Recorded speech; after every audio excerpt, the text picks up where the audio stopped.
Today we have our discourse number 10, I think. No, maybe further. No, it's discourse 10, and this is the military-industrial complex.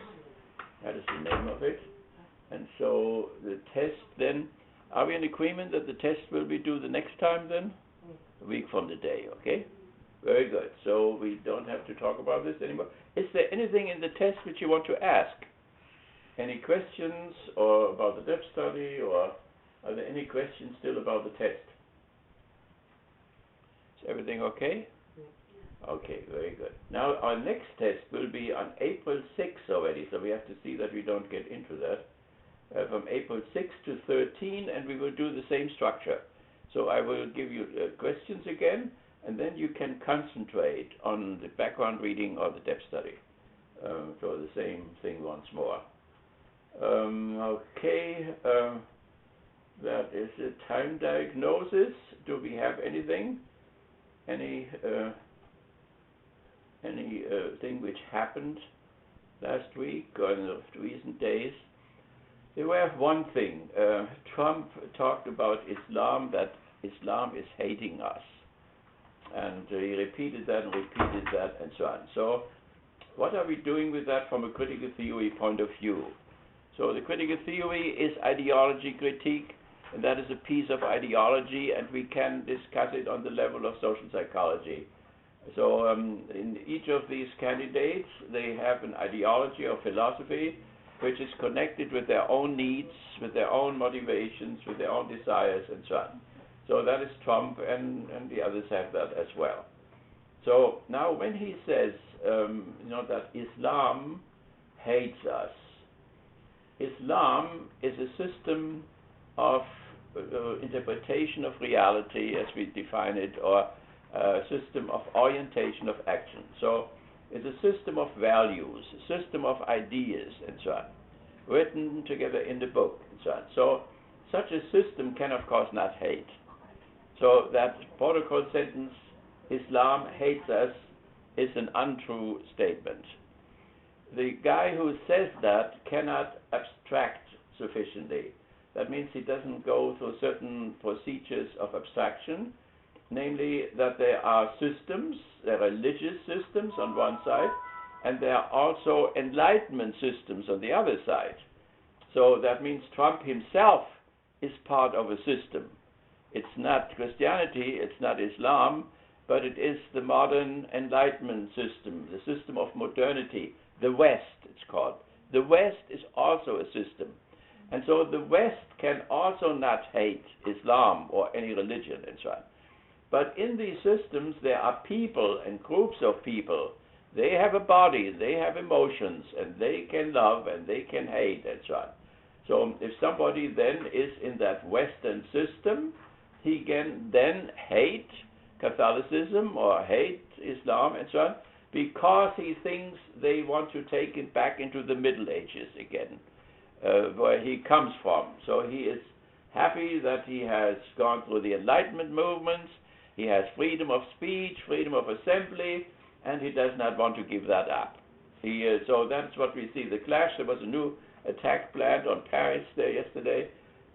So that is the city where all that worked out. That is the city of the bourgeois enlightenment, of the bourgeois revolution and so on. That is why the people concentrate on that city. So, but when we had last January and then last December, right away after the attack, then people marched again in the street and they took sides of that newspaper and so on. That means they say, these people who bomb us, they cannot take us back to the caliphate of the 7th century or the 12th century and so on. And that is a static type of a thing. That means it's some kind of a phase substance which enlightenment itself has. It's not negotiable. So we rather die than that we give up the human rights declarations of 1776, 1789, and so on. That is what modernity means. So therefore, there are in the West, this Western system does not hate anybody, but there are people in the West who think that their system is threatened. And then they can hate those people who want to undo what they have accomplished. And the same thing is true for Islam, of course. There are people who think that their system is under attack. So not the system hates, but the people hate those who put that system under attack. And they say these are the same people who did the colonialism. The British came into what is today Saudi Arabia and so on. So colonialism and imperialism and so on. These are these isms, and that is what the Western system did to us and so on. But it's not the real systems. The systems don't act and the systems don't feel or whatever. The systems are internalized into people, and these people may feel that their very substance is threatened, and then they strike out. And that does not only happen in Islam or in Catholicism, but that happens with modern people too. There is not only religious terrorism, there is bourgeois terrorism. Already in France, in the capital, during the revolution, at a certain point, terrorism set in. The guillotine started to work. They were cutting heads off in a machine-like way and so on. So that is important, that we make this operation of abstraction and say systems are not simply people. People live in these systems, have a theory about this system, and then are willing to fight for this system and so on. So that was one instance where we saw that Trump, he always thinks he got a high education and so on, but for him education means only to have a vocabulary. He thinks education is that he has a lot of words available and so on. Well, that's part of education, but it's not all of education. So then that was one thing. Was there something else there? Yes, there was this thing with violence in Chicago. Yeah, okay, yes. Please, break in whenever you want to. Yeah. Would that make a really big difference if you use the word Islam or Muslims, Islam as a metaphor for Muslims? Because at the end of the day, everybody understands that he means Muslims. Islam is not a person, it's not a character, but it's the idea behind this. Right, so, yeah. Or what's the big difference? I mean, the difference is that he must make a difference between the system in which people live, which cannot hate or love or whatever, and the people who live in that system and like that system and then think it is under attack and then declare jihad, defend of that system. That means the system of ideas, of revelation, you know, of what is in the Holy Quran and so on, norms, you know, homosexuality, and they have this modern system. We have gay marriage. You have the religious system, the book Leviticus. There's the death penalty on it. So you have these different systems with different norms, with different values, which are catected. That's what it's called, catected. That means they are emotionally possessed, emotionally loaded. So that when you have the culture wars, then people get very excited about this and fight against each other. So that is catexis, the system, the norms in the system or the ideas are catected, are internalized, are socialized in these people. Now, these people, they can hate and love and kill and so on, but the system. In other words, the difference would be that generalizing by using Islam instead of Muslims would just ignore the background why some of them might hate second. Right. Okay, let's take the hate for everybody. Right. Let's take a secular system, secular idea. Marx never attacked capitalists. I mean, the people who are capitalists. Marx analyzes capital. So that is the book. The name of the book is Capital. So capitalism and the capitalists are different. System. System is the core word, right? Okay, yeah. So you have the Islamic system and you have the capitalistic system. So Marx did not attack the individual capitalists. He was even paid by Engels. So otherwise he could not have done his work at all.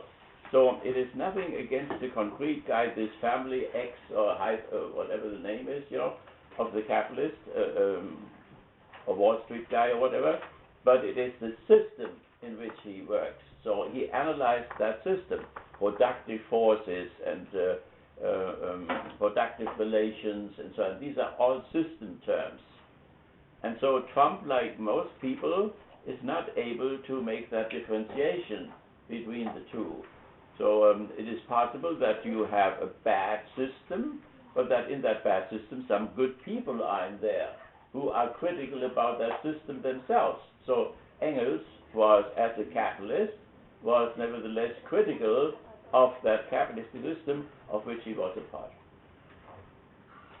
Okay, so it's an operation, a differentiation, an analytical thing where you can separate, and it's very important then, that's theory, right? It's very important for the praxis, so for your political praxis, it's very important. What if somebody says, Trump didn't attack Muslims because it's about the theory, it's about the Islam, as Marx didn't attack capitalism, right. Attack the capitalism. Yeah, but he didn't, see, and that is the lack of his education. While Obama did, you see, Obama it's important for him never to say this is Islam. The others tell him, you have to name it, call it Islam. No, he said, it's not Islam. We are not at war with that system. We are at war with some people in that system, who, by the way, then are the people who think that they are attacked by the Obama people and therefore have to defend themselves. And there is where Obama may fall short and not see this, really, you know. But the Obama administration and his people make that differentiation between the systems, so we have nothing against Islam, nothing against its ideas, not against its norms and so on. But at the same time, Obama suddenly evolved, and evolved in the sense that he accepted homosexuality and even accepted homosexual marriages and so on. And that is, of course, that is contradictory now. That is a value in the modern system which is negated by a value in the Islamic system and in the Christian system and so on and so on. So the question is, you know, that we don't mix up bodies, you know, who people, social psychology is very good because it looks at the whole thing from the individual's point of view. So, and then says, well, this individual has somehow internalized this, you know, and how he has internalized makes him into a bigot, for instance. If he only knows his own system and cannot think of other people's system and so on, then he becomes a bigot. And bigot means simply a narrow-mindedness, right? He cannot look beyond his own system. He may even be a prisoner of this system because he has been conditioned, you know, in that system by his parents, by the mullahs, by the priests, and so on. This point exactly might, okay, let me try to read what Trump said in a different way. Yeah. Okay. So it might be that he's present in his own system, right. His fascism. Yeah. He doesn't see the others, otherwise he does not accept others. That's why he generalized about Islam, because the norms and morals of Islam and the principles are for him, it's something he wouldn't accept anything of it. It's all for him, refused. This is how fascist does. They put just X on the whole thing, that's it. And that's why he just generalized. Yeah, I mean, so it's motivations, you know, why that is so. And if we say, you know, but he does not really live in the fascist system yet, he lives in a liberal system at this moment still, right? So, but he must know that this liberal system has ideas and norms which are opposite to the ideas and norms in the Islamic system and so on. So, but that's a system affair where you could have a discourse about this, right? But when the hate comes in, then this system is internalized into the superego. That's the psychoanalysis then, right? Into the superego of the individual, and then a bigot is somebody who cannot compare his system with somebody else, and then we can say you cannot teach in the religion department because you will look at everything from the Catholic point of view or the Islamic point of view or the Jewish point of view, and we are modern people. That means we see those systems, we compare them, we are not fanatic about them, we don't hate anybody, we don't love anybody, we just compare these structures of these systems. Okay, do we have any other questions? Don't let that Egyptian there take the oxygen out of the air. That wouldn't be good, right? Huh? Who is there? Look at this. Oh, we have an addition today. Are you feeling warm down there? That's the right place for you. That's wonderful. Have a cookie. No cookie yet. Okay, I don't want to tempt her. Okay, so that is one thing, contemporary issues, right, which we looked at. Another thing was this violence in in Chicago. So obviously somebody organized a lot of people who went into a rally of Trump, and there were so many that maybe they were more protesters than Trump followers. And so when Trump noticed that, he canceled the whole thing. So here is what he will say now is that his right of free speech and free assembly, which is the First Amendment to the American Constitution, which is part of the liberal system, right? So that a core value of the liberal system that he has been deprived of this right. Now there may be other things people say, well, Bernie people, and say, well, that's a nice thing, you know, they should do that, and or they may say he used aggressive language or whatever.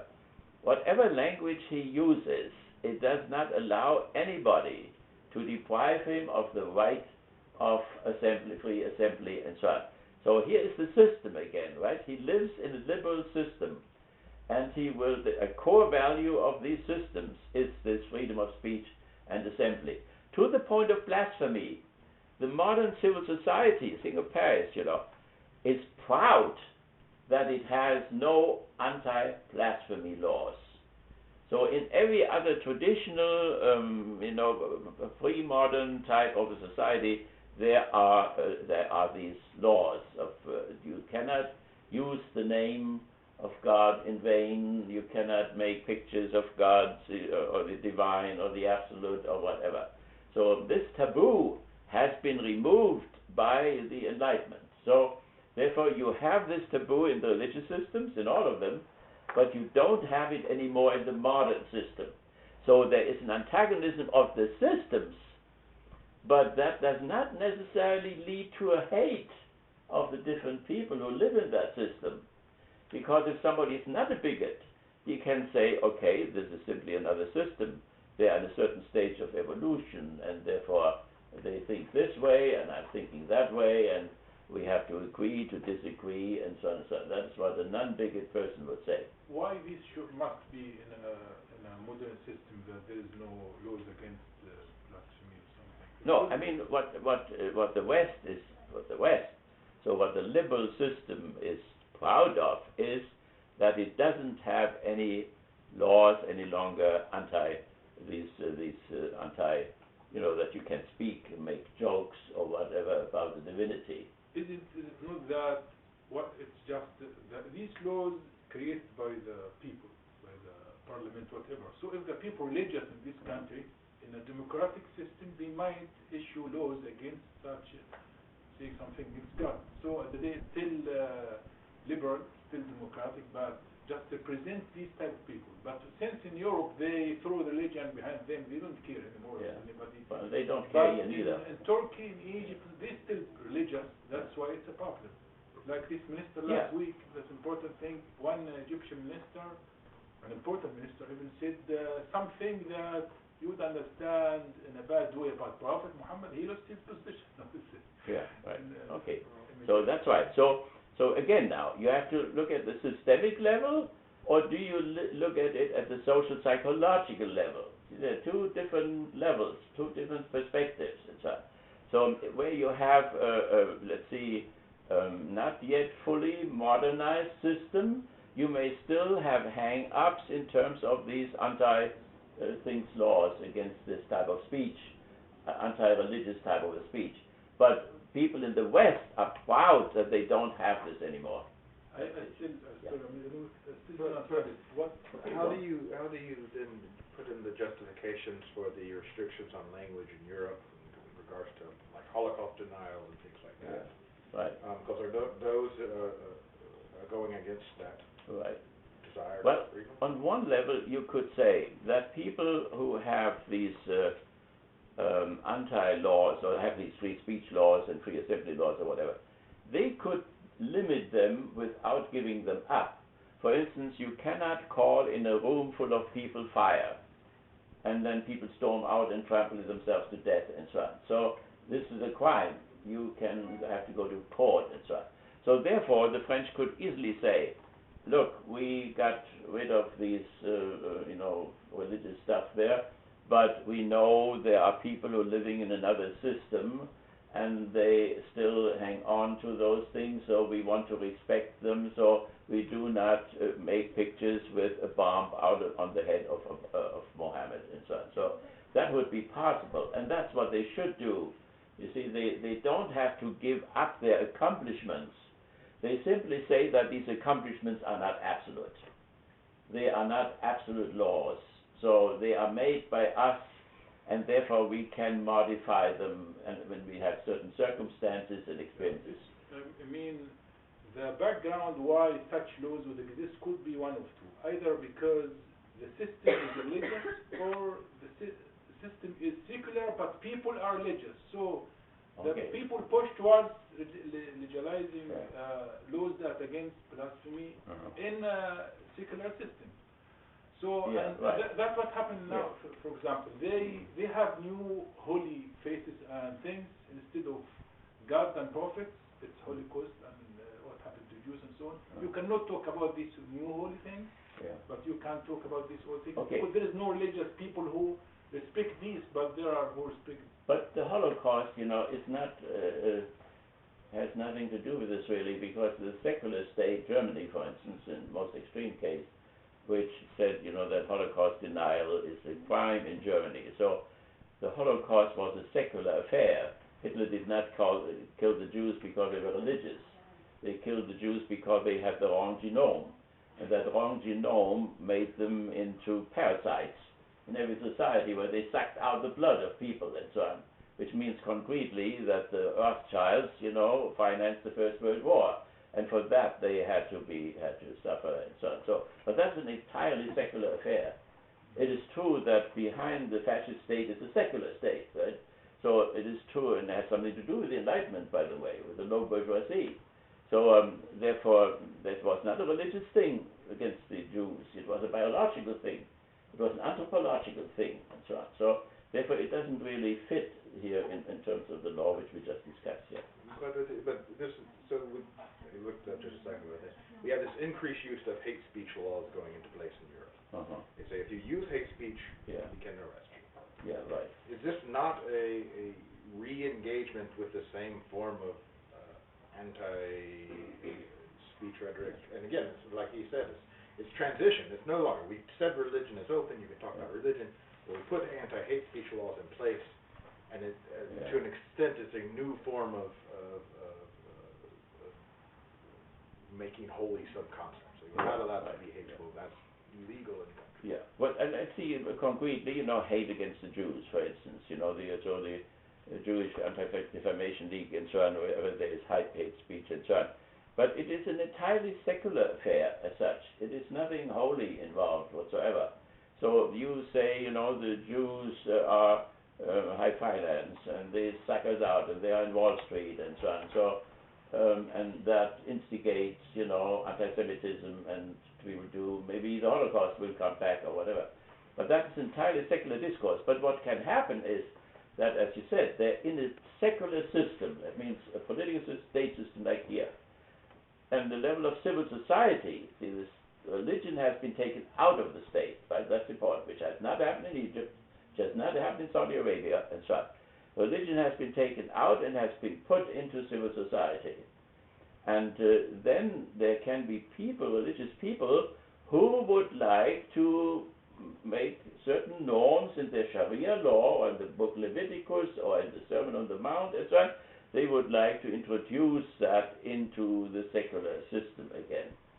And there will then be rejection, of course. The system will reject this, or people who are standing up, the Supreme Court or whatever, will reject this and will say, we are a secular state, we have no name of God in the Constitution, the name of God in the Declaration of Independence is irrelevant because it's theistic. That means the God has left the world is atheistic, God is wordless, and therefore there's no religious thing, nothing about Jesus, nothing about the Holy Spirit, nothing about the Trinity, absolutely nothing. This is, that civil religion thing is an attempt, to hold civil society together And so they tolerate the different religious groups, but they will not allow to let these people introduce religious norms into that secular system. Even if they want? Even if they want to. No, I mean, they can try, you know. First of all, they have to be obedient to that system, even if they don't believe in these norms. Let's see the right of not to serve in the armed forces. The Mennonites suffered in the Soviet Union because they didn't want to serve, and though they were persecuted and so on. But people here had a hard time, but then they were conscious objectors here. But if you know concretely, they will have to suffer later on. You have not served. Why did you not serve, you know? All your comrades, they fought over there, and you bastard was sitting here at home with your girlfriend and so on. So they do have to suffer for that. But at some point, religious people were able to introduce this matter of conscience into the secular state, and the secular state made an exception. So the same way now there's gay marriage. If the cardinal in New York does not want to assist a gay marriage, or a rabbi or whatever, he will not be prosecuted. That is kind of a tolerance. The secular state says, you know, you are not part of the state. We have no state religion anymore. We had it in the colonies. We rejected with the king and so on. Now we are all secular, but you are religious people, and you have a right to do that, freedom of religion and so on. And so we go on, we make a law, we know it's now in our system, but it's contrary to your system, because that's Book Leviticus, no gay marriage and so on. Okay, you can have that privately, you know, but we go so far to be tolerant, it's the bourgeois virtue tolerance, which was translated from Christianity from the fourth commandment of the Sermon on the Mount. So, but we will not, so when you say no, I will not do that for this gay couple, I will not assist them, the rabbi says, or the priest or whatever, he will not be possible. So, but you see, there is a contradiction in the systems, but the systems do not hate each other. People who have internalized these antagonistic values, then they hate those who have other values. And that is where we can have bigotry, or narrow-minded. You hear that every time. You are a bigot, you know. So if Imam says, I am Imam, but I discriminate between people here in my mosque according to the sexual orientation. Yeah, right, yeah, but nobody, he can, right? Well, he can do that in his community there, but if that guy in the community says he has discriminated against me and goes to court, then the Imam will be in trouble. Why that if in his own organization it's with a religious one, and everybody says that this is religious one, and everybody knows that this religion does not allow that. Yeah, but it's like with other private things, you know, you can say my family is private, but when you beat up your wife and she calls the police in, you know, you cannot say this was a private affair, just beat up. So that means if a woman comes to a mosque and says, or a Catholic church and says, I want to be the priest, so they say you cannot be woman and priest, but then you are discriminating against me according to my sex. Well, of course, in the Catholicism, that means in the Catholic system, women are discriminated against. But the state will say, we do not establish religion, nor do we change it, so we keep our hands off, you know, we're sorry that women do not have the same rights in that system. But it's as long as you keep it privately, you know, the Pope and the Bishop, so they can do what they want to. So the same for the Imam, if he says... Right, for all of them, yeah. Religious freedom. Yeah, right, yeah. If he wants to sell him a house, he can't discriminate. Yeah. Right. Like, oh, I'm a Catholic, but I won't sell a house to a single mother. Yeah. Because women shouldn't be single mothers. You can't do that because that's now the public sphere. Okay. Right. But in the church, you can go, well, you can't be a priest, this is a private. Outside the church is the problem, but inside because religion has been privatized. So, but see now the system, you know, in the Islamic system rejects, for instance, this idea of separation of church and state, or of Ummah and state, because it privatized religion. And when you have privatized religion, you can then say religion should stay out of economics. Religion should stay out of the family. They should not go into people's bedroom, you know. Religion should stay out of foreign affairs and so on and so on. That is the consequence, and that is what then religious people say, our system is all-embracing, it is universal, and it includes the family, and includes civil society, and includes the state, and includes history, and so on. And if you take all that out, you castrate religion. You make it into a matter of the heart, of your private heart, But then when you want to act it out in your family, you want to act it out in your business like this. What is this over there, the mall, this Hobby Bobby there? Hobby Lobby? No, I have this religious idea of birth control. That's what it is, right? Birth control. And so they say we don't pay for this and so on. And then they have to go to court and they lose. Or they win. Depends. They win, yeah. So because the state will try to balance then between these religious interests, which in civil society, and their own state laws and so on. And it's a continual compromise, which that is the price which has to be paid for this. But you see, the people who did this this idea of church and state separation, or Ummah and state and so on, they did that in reaction to these religious civil wars of the 16th and 17th century. One was 30 years, and destroyed all of Europe. So the only way out in the Near East, I would say now as a thesis, in Egypt or anywhere else, is that religion has to be taken out of the state and has to be put into civil society. For this purpose, you have to develop civil society first sufficiently, because it's in the state of evolution. So I'm not entirely sure, for instance, Saudi Arabia, what the threefold constitution of Saudi Arabia is, in terms of who the king, and then is there a juridical branch, is there a parliamentary branch, and who in God's name makes the laws, and so on. So therefore, it is still in the state of evolution. But if it evolves further enough, then there will be the thing, the Shiites cannot be in the government and then oppress the Sunnis in the rest of Iraq. That means that was the American idea, was that this guy there who was a Shiite should not act as a Shiite. But that's not good enough now, it seems. So he then uses state power in order to do something against the Sunnis and such, which cannot happen if you take religion out of this. But we have this to Bush, for instance, that he is born again and whatever, and people were very sensitive about this. You are president, that's a secular person, so keep your religious ideas private. As soon as he applies it, to any government function, there are some celebrations or so where you say, God save the country or whatever, but they are meaningless. So further you cannot go. So see, that's on the systemic level too. So is America really Christian? It's a Christian country. Well, take one norm, One Christian norm is not to take an oath. So Jesus says, the old people said, take an oath and keep it. I tell you, say yes, yes, no, no. What's more from that is satanic. To take an oath is satanic. And in every court, they put their hand on the Bible and take an oath. And the president does the same thing every 4 years. Obama did it even twice on the same occasion. It's not a Christian country, right? So the system is totally secular. We have an oath, and the New Testament says you cannot have an oath. They do the opposite. The same thing with revenge, with murder, with adultery, and so on. The whole thing. Is Israel a Jewish state? Well, that's a good question. They say they are secular state. The Zionists were secular people. The Zionists wanted to establish a secular kibbutzim state. That was the original plan, right? So it is a secular state.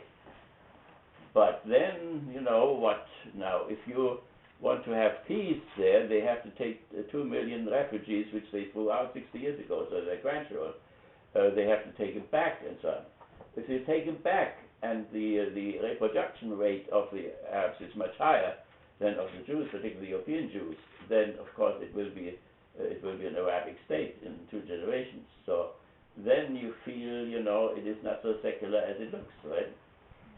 So that's the problem, right? Otherwise, it has a secular parliament, the Knesset, and there are the fringes of the Knesset. There are some very religious parties.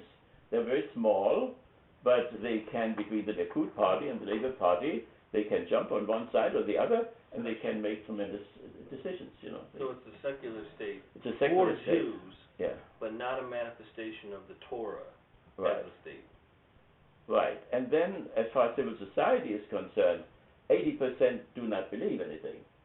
And that is the result of Auschwitz, That means they put God on trial, they put Yahweh on trial in Auschwitz, they charged him with violation of the covenant, and God was found guilty. And afterwards, you know, some went back and prayed, and there's still some 20% who prayed, and the others never prayed again. He left him in the ditch. As a matter of fact, he even made a deal with Hitler in order to punish the Jews for what they did to the Canaanites. They alleviated them, partially. So that, you know, but important, see, we started out with the differentiation, the analytical thing, that we differentiate clearly between the systems and the people who live in that system. Where the mistake of Trump comes then is that he says, Islam hates us. What he can say is there are, in the Islamic system, there are some people who think that Islam as a system is under attack, and therefore they have deeply protected it in their hearts and want to be real good Muslims, therefore they attack the attacker. It's a matter of self-defense, which is permitted by the Sharia law. Okay? They never, in fact, say they do that because they feel they are under attack. They always say these criminal bad guys, they just hate us as European or whatever. Yeah. I think they make the same mistake which Trump makes, right? So they say the West hates us, you know, which is obviously not true, you know. So there are some people in the West who think that Islam and other religions, you know, make an attack on secularity, make an attack on enlightenment, separation of church and state, the constitutions and so on. And therefore they think the West is under attack. And therefore they have a right to bomb the hell out of them. And that's what they do every day. Now, last week, with these automatic airplanes, they killed 100 people in one strike. Somalia, yeah. And it goes on daily. So, I mean, the issue is, you know, with theoretically to differentiate because it has practical consequences, you know. So when you say you are at war with Islam, that then includes everybody who is Islamic. You cannot differentiate anymore, see. Okay, so and the other thing was then this violence thing there, you know, so where we have to then also, when Trump, we may like him or not, he has this right now. This is part of the liberal system. And he plays the fascist card. And that is, I'm winner, yeah, I'm winning and winning, but then he becomes suddenly the victim. So he plays both things, and that's very effective, this double thing. And his numbers went up, you know, as soon as he was a victim and a winner, that functions all the time. And Adorno, you know, our critical theorist there, he has described that all in the book, which you can find in the library, which is called The Authoritarian Personality. And that was done before and could not be published, so dangerous it was. It's still in Los Angeles, in the one of those. There was some professors that just released another book on authoritarianism, and they said it's the greatest predictor of whether or not you're a Trump supporter. Yeah. It's not your class, not your age, not your gender, authoritarian race, personality. authoritarian personality. Okay. Right. It just came out So, again. and here you see the good social, you know, Walter Jensen, he did his dissertation in the sociology department on form. So he was the one who in 1930 or so made this scale. It was called it on the Adorno Scale or the form scale. So statistics and all the stuff of the positivists, you know, was used.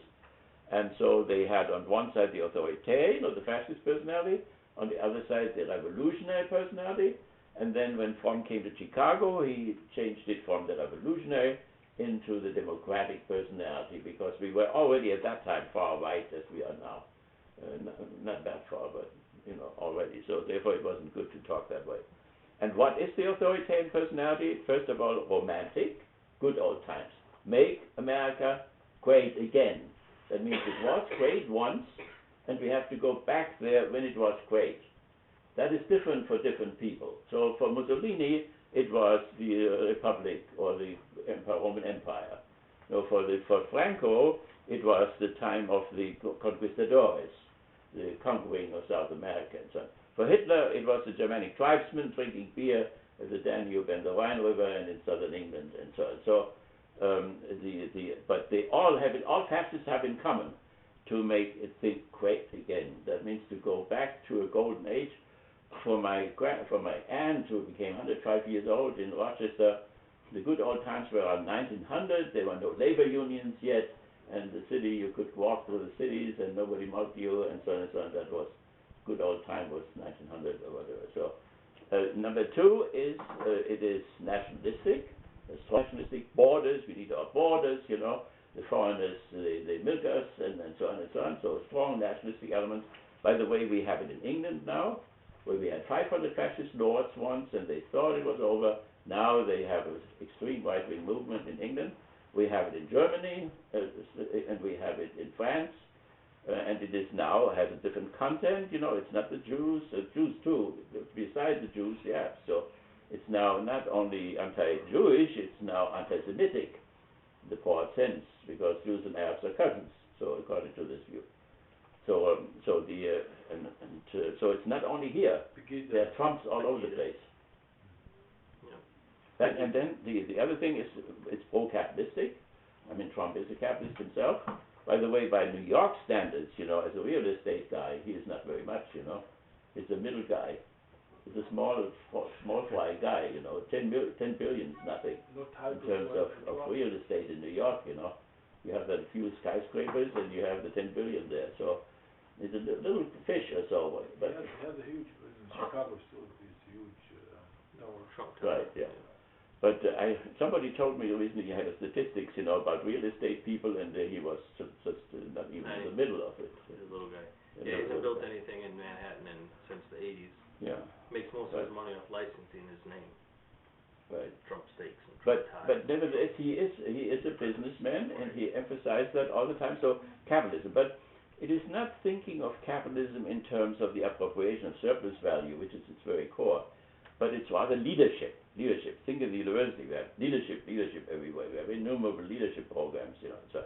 So it is the masses, you know. It's pessimistic about the masses, the mob, you know, and they're lazy and they want to go fishing all the time, you know. So they have to have a guy who pulls them together, like Ford, you know. Henry Ford is a great example. Fascist himself, you know. He tells the workers they have to put a tie on and a suit on, and they have to be in a church, and they have to keep their marriage going. And they get $1 an hour, and for that they have to pay their own tea model.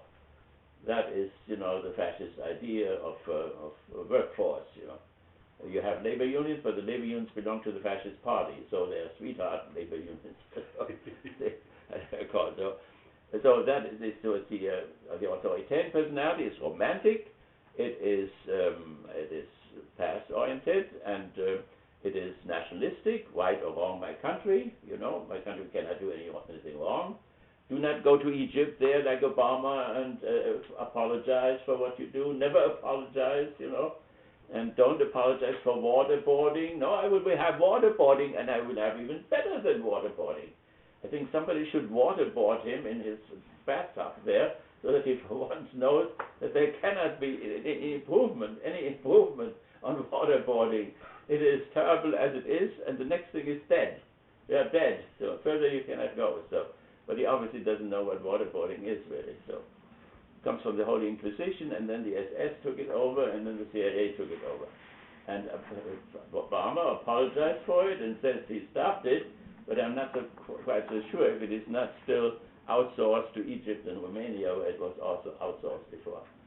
So, behind that is, of course, the immorality of all moral people say the holy purpose cannot sanctify the means, but they all do the opposite. Right? So the Holy Inquisition said we have to keep unity of faith, and then they tortured people to death and burned them alive, and so on and so on. So, the Hitler, you know, want to keep the empire together, and we want to know who might. That's the next terror attack. So it's the reasons are very good, very often, and are very powerful, you know, and therefore you can do the most criminal acts in order to get information and so on. Don't you see this, what happened in Chicago last week against Trump, as a sign that if this guy won, it might be kind of civil war here again, because some will not accept that and will be very much against it, others will be very much for him. There will be a lot of such clashes. He made a threat tonight. He said that if they don't nominate him, there will be riots. In Cleveland, yeah, in Cleveland. So, but there's going to be riots in Cleveland anyway, against him. Yeah. And the people are already planning for it. It's already being organized in order to disrupt it as much as possible. Yeah. So, but you know, in these struggles now, see, the ruling class is not part of the state. The ruling class is part of civil society. He does not really belong to it. He is too small for it. And then he is not in it long enough. His father maybe, but in order to belong to the ruling class, it has to be for generations. You have a certain culture, you have a certain country club, you have a certain religion, you have a certain school, and so on. And you have to be, they smell you when you come, you know. He's too vulgar for the ruling class, so he comes from the gutters somehow. And so, but they will accept him, you know, if he does their deal. That is the important thing. They just judge those guys and they choose them if the people like them, you know, that's one thing. And if they don't obey, then they will be assassinated like the Kennedys. He will be assassinated? Yes, he would. Everybody is. By the ruling class? But there is no danger that he will not obey the ruling class. Of course, he said yesterday, and of course the rich are important, you know, and the rich will help us. So the same thing is with the Roosevelt liberals, right? They also play with the ruling class. That's the difference between Bernie and Clinton, and people, you know, still want to have somebody who is obedient to the ruling class. And she lies. I mean, the liberalism, not she is a liar, but liberalism has become a lie. So philosophies, you know, have the truth for a little while. The truth has a time core, and then they are becoming less true. So when she says, you know, I'm paid, I get $50 million from Wall Street or whatever, but I still can get better minimum wage and so on and so on, which will be partially true. That means she goes to the ruling class and says, you know, give them $15. They will shut up, they will not rebel, and so on, you know. But then the ruling class may also say, no, we cannot do that, $15, we have to, cannot hire people, which is a lie, because the $15 go right away into consumption, and therefore you need new production, and you can employ more people, and so on. That's Keynesianism. Right? You mean by ruling class, the high bourgeois? The high bourgeoisie, that's oil particularly, it's electricity, it's chemistry, and so on. So the high, the corporate system. People who these corporate, yeah. Not the small guys like Pfizer or so, but the guys who control the whole thing. Right? And they control, you know, in Marxian terms, they control the means of production, and therefore control the labor force. They hire and fire, and then they make the surplus value into the billions with which they can pay the elections, which they do. Then they become the donor class, right? So, the moment. Okay. Do you want to say something? Come tell us something. How about the ruling class? You will be under this ruling class. I agree about that. It's not so. You should get Right. plus. Okay, do we have anything else? There was in Germany, there is an SS guard from Auschwitz there. He is on trial. He is now in his 90s or so. So this whole thing, you know, with fascism, the old fascism goes on while the new fascism is already, you know, proceeding further. So, but They elect more fascist governments.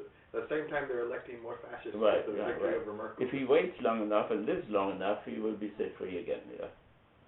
Okay, so that is what we think. Yeah, Mrs. Reagan, you know, died too while we were not meeting. And a short word about this.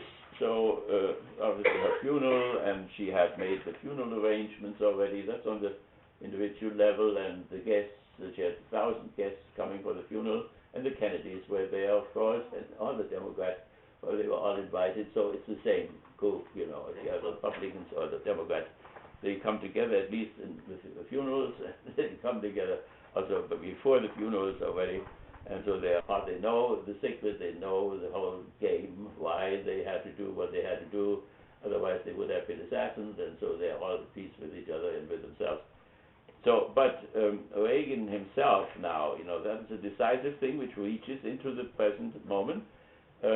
He was on the liberal side. First, he was a Roosevelt liberal, like Clinton, right? He was a labor union leader, and then he changed, like Trump. Trump was a Democrat for years and years, you know, paid the Democrats and so on. Then they go over Including Hillary. to the other side, including Hillary. He paid them all, you know. He said so. I paid you, you know, don't you remember? And that's what he'll say in a debate when he's with her. Right, I paid you once right, already. Right, so he paid them all. So he knows the game, has no illusions, the guy. Has no illusions. Fascists never have. And because he doesn't have illusions, you know, he can say the truth very often. That means he violates all these taboos, you know. the president in Russia, he killed a journalist. Sorry, I don't know anything about killing a journalist. they put that into the people's brains. So this Putin is a bad guy, and he kills journalists, and so there he comes. So he never killed a journalist or whatever. So every little taboo which they build up and cheat the people, the fascists blows it up. So there is something in the fascist character. I have not come to the end yet. So there is a capitalism because of leadership, and then the fascist personality, the authoritarian personality, has another thing, and that is sadism, sadistic. And you have that in him, beat him up, this guy, and so on, to carry him out on a stretcher, and he really enjoys it, the image of the stretcher going out, and so on. So the sadistic guy, sadism against the weaker, against the minorities, and so on, against Germany Jews, or people who don't speak English well, or whatever. So that is sadism. But there is also another component, and that is masochism.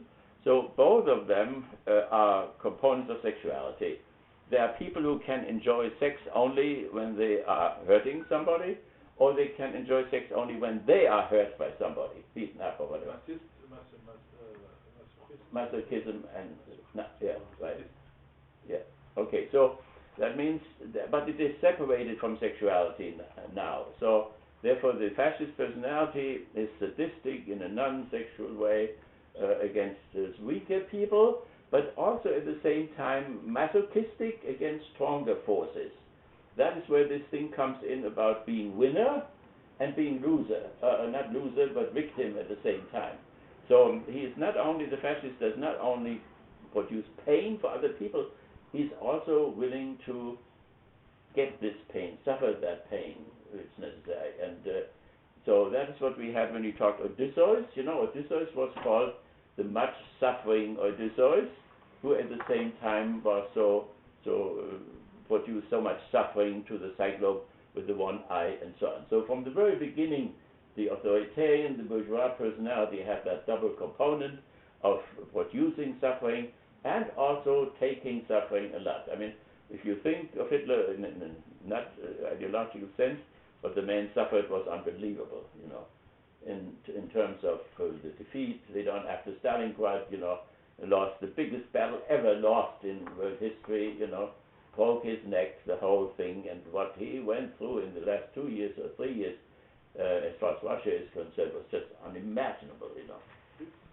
And it broke him as a human being. So when I saw him the last time in December 1944, his arm was hanging down from the assassination. They had done 47 assassination attempts against him, and that was the one which was half effective, so his arm was hanging down, but he was 55 at that time, or something like that, and he looked as if he was 70 or 80 or whatever, so. Did they assassinated Kennedy because he didn't obey the... Well, he did not continue the war in Vietnam, he didn't even start it, so there was ATM, he was trained here in Lansing, and he was in Vietnam, and so then he was assassinated, and he let that happen, and the war did not really start. And then he lost our Cuba, he lost the Bay of Pigs.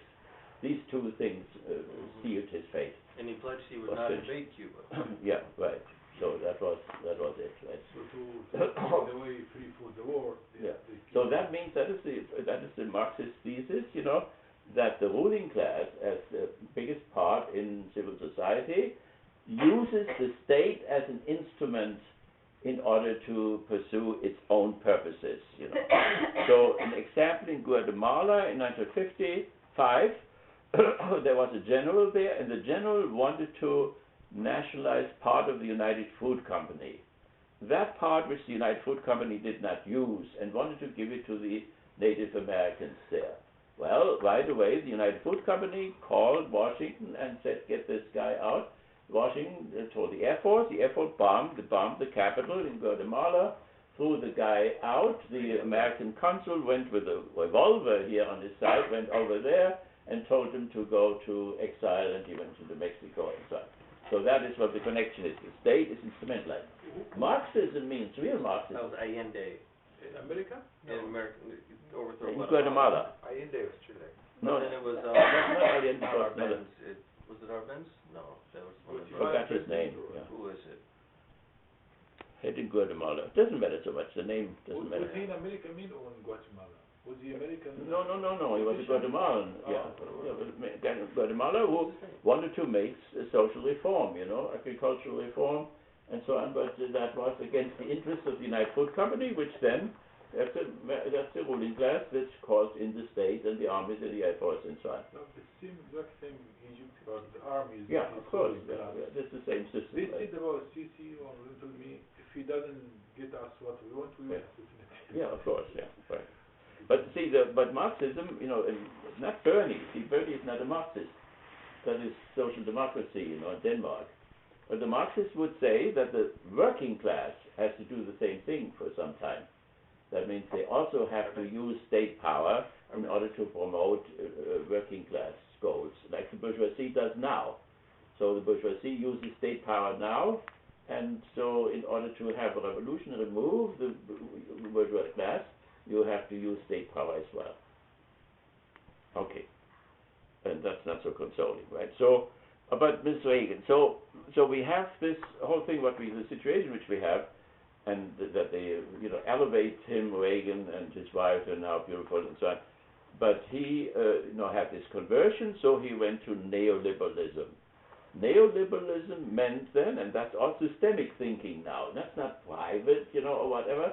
So we have to see the bourgeoisie privatizes what is official, and they make official what is privatized. So sex is private, but they impeach the president for sex and lying about sex and so on. So the bourgeois makes the private thing public and makes the public thing, for instance, foreign policy or whatever, into a private affair. That is one of the characteristics of the authoritarian personality. By the way, I forgot one thing. The authoritarian personality may be racist, not always. So Hitler was extremely racist, Mussolini was less, Franco was less, Salazar was less, and so on. So they're not all equally. You could think of a fascist who is not racist, but this one is Trump. He's fascist too. He's a racist too. So he has all the main characteristics of authoritarian personality. And if people had the right education system, they would know what an authoritarian personality is. They would smell him and would say, "This is not what we want." How he could function if the constitution is against racism and all these laws that wouldn't allow him doing this fascist ideas? How he could apply it doesn't seem to matter right now. I mean, left, right, center, he always constantly says, "I'm this," which is a violation of the Constitution. The question is what happens when he gets in there. Does he then submit to the strictures of the Constitution? Or if something gets bad, like you mentioned, does he ask for the emergency laws? Right, exactly. And then immediately he goes into being a dictator. But see, the main thing why he makes it at all is that there are millions and millions of authoritarian personalities, see. So that is what Fromm did. You see, he had 8,000 workers in Frankfurt, and he had interviews and so on, so also psychoanalytically, so that you ask people questions, cross questions, so that also the unconscious motivations of people are coming to the open, So it's we don't do that, but that was done by Adorno and by Fromm as well. So, and then they found out that 12% were authoritarian personalities, 12 or 15% were revolutionary personalities, and then in the middle, that's very decisive, where the middle goes. You saw that in the last with Bernie in the last yesterday, and so on, where then the masses of the people are either quiet or let that authoritarian guy go, or don't do anything against him, and so on, and that is what brings him to the forefront. That's why he won everywhere. See, so it's more important than the guy who is the authoritarian personality. In order to become anything, he needs all the millions of authoritarian personalities, authoritarian house fathers, family fathers, priests, imams, all these authoritarian characters around, All those people where people are refusing to wake up, where they say, father, priest, the guy's half my age, has no children, I say father. It's idiotic, see. This father thing is the refusal of growing up, of coming to age. They want not to make use of their own rationality. They need somebody who says something and they say, that's so I think, and then they follow him and they let him think, and he doesn't think neither. So that is what's happening. So because we always have those masses of authoritarian house fathers, family fathers, bosses of little businesses They like and so on. Trump. They're all like Trump. Yeah, they're also sadomasochistic in so many ways, Yeah. you know. So, I mean, Fromm calls the sadomasochistic character the bicyclist character. So they bow to the people above them that they admire, the powerful, you know, the strength and whatnot. But at the same time, they kick at people beneath them, or Exactly. they That's perceive a to good be image, beneath yeah. them. The lesser races, you know, women who are Yeah. ugly, of course, you know, Muslims, you know. Mm. And what drives them crazy, like we Yeah. talked about, is the people who they're kicking at below is now above them in the Yeah. White House. He's not only is he black, they still think he's a Muslim. So he's a black Muslim in the White House. You know what I mean? So it's not necessarily those who are supporting Trump, they hate Islam or they're racist, but they're just authoritarian. They have that, but Yeah. part of the authoritarian person They have themselves. the syndrome, you know. Who fills? What is the content of the syndrome, you know? If they are the Mexicans now, or if they are the Arabs, or if they are the Jews, that can change from the circumstance to circumstance, Right. you know. But what is the syndrome of the personality and the household, you know, the dynamic household inside of you, your instincts and so on, it's in your basement of which you're not aware of. So only in psychoanalysis you would find out that you want to kill a lot of people, but you don't because you're a civilized person, you know. So if you get into an extreme position, you don't know what you will do. Right? So that's why they say, you know, my neighbor, he was here on Douglas Road, the guy who just killed those people here in Kalamazoo. A nice guy, quiet guy, you know, and it's like everybody else. You know? Possessed by his phone. It's like we are like him and he's like us. We just have we didn't come into the situation that we were fired twice, that our wife told us she will divorce us and leaves with the 2 children, and I have to go around with a taxi because I don't have enough money, and I live in the slums over there, and so then under these circumstances the instincts suddenly become free and very pleasurable, because to kill is very pleasurable, like sex. So then he went on, you know, he drove his taxi, killed somebody, drove on with the taxi, did that for 4 hours, and was completely quiet, and he surrendered to the police. He was a happy man, you know. So the science in general tells us the opposite how things appear. Thinks that people are all peaceful or whatever. We are a rapacious type of a race, you know. We eat more than anybody else. Other people. Yeah. I had, Okay. you know, Imam Hamza Yusuf. Do you know Hamza Yusuf, Yeah. the American Imam? I listened to him today. He said, you know, I've never seen a rabbit not act like a rabbit. I've never seen a horse not act like a horse. Went through a whole litany of animals. But he said, I've seen plenty of humans not act like humans in that sense. Yeah, right. Okay, so let's finish up that guy, the thing there. So what Reagan did now, also an authoritarian personality, so he changed from Keynesianism over to the Chicago School. That means to the guy in Chicago, what's his name there, the Jew guy there? Friedman. So he was held in contempt in the science, you know, before Reagan. They all thought he's an idiot and so on. So, but then he suddenly, instead of Keynes, he took that Friedman guy. That means privatization, you know, liberalization of trade and deregulation and so on, and that brought about 2008.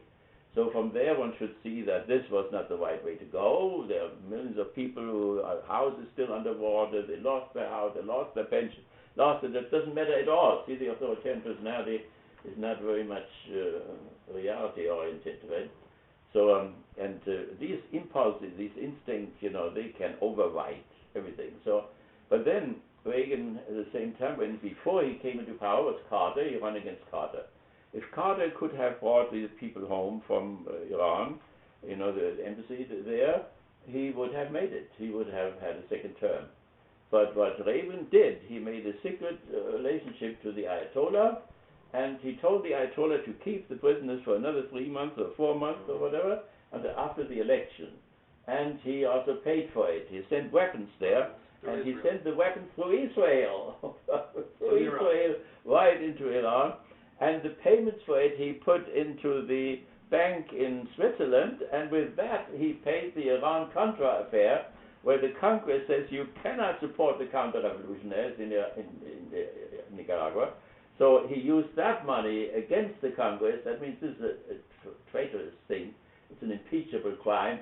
And out of this criminal, they make now this saintly person plus his little actress wife. Did he found that in his life or after?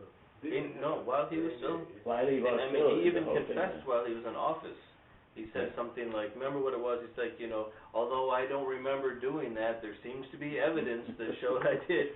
But he had Alzheimer's, and so they said he just didn't know what he was doing. He couldn't remember before already, so, yeah.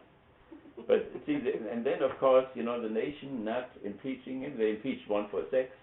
They don't impeach for somebody for high treason, and make him even into the hero of the nation or whatever. So, I mean, you cannot, the insanity, is unlimited, really. So, nevertheless, that is the Reagan phenomenon, and they all refer to Reagan, I mean, all the Republicans, he united us, and he is the great man, and so on and so on. So. And then they buried the party with his wife. Yeah, exactly, they did, yeah, okay. Okay, so that is all about our time diagnosis. Do we have anything else? Would you like to add something to it? We want to see that we are all included in our discourse, except included our little one there. What's her name? Mohammed. Oh, that's wonderful. Is it warm there? Is it warm enough? Mohammed. Mohammed. Is it warm enough? Should I turn that off there? Is it too warm? Sorry, another name. Is it okay? Mithla Good. Saif. Sorry for Hussein. Yeah. These old names. No. Yeah, that's No. Okay, now time diagnosis is over. Now is the background reading. We have the test now, so now we start a new background reading. And one thing is this one here. I don't know if I showed it to you before. That is the last book which came out. That's about our Dubrovnik event there. We go to it. Dustin goes, and so we will have our 40th anniversary. Please take the bottles there and the cookies. So you can take this one. It's in the library, and it would be the chapter 1 and chapter 32 and 33 or whatever. And so it goes through all the 40 years of our meetings there and what we did. So that would be one way. I'll let it go through.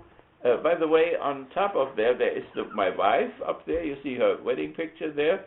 That's her a year before her death. She died from cancer. And so we were on the mountain over Dubrovnik. There's Bosnia-Herzegovina is in the background, and Dubrovnik is in front of us. So that was from 1977, and you can look at this. Why didn't you remarry? Hmm?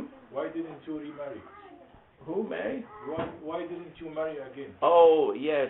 My wife said I should get married again if a friendly woman would come along. No friendly woman ever appeared. I am innocent. It's not my fault. Yes, right. On three continents. If I had married again, I would have divorced 3 times at least. Every 10 years I would have gotten divorced. Yes. So it's a hopeless affair. So nevertheless, but this is one thing you're reading which you can take, or you can take another one. For any other one of mine there. this last step. Yeah, you can take this one. You don't have to buy this. Our copies in our library, a professional library. But if you can't find this, you can take some other there. There's Horkheimer's Critical Sociology. There's my other thing there about the evolution of religious consciousness, the evolution of moral consciousness. And then there is Dustin's books you can take too, or you can take the little book by Walter Jensen too, and so I leave that up to you. But we will have again one background reading and then one depth study, and choose either keep the one which you have. So if you chose from, take from again, and take just another book by him. If you took Adorno, take him again, and so on. So that is our background reading and our depth study. Okay, is that all okay? So I think we know that it will end very fast, I think, our semester. You do all very well. At the end, I will see that who was here, and you get a good grade for whatever you did. Okay, now we always have these themes there, which we have on top of our discourse, and which are also in the syllabus in the first part, the course description, which is our textbook. Before we do that, should we take a little break? for your prayers. The earth has turned around, and therefore the time has come. Yeah.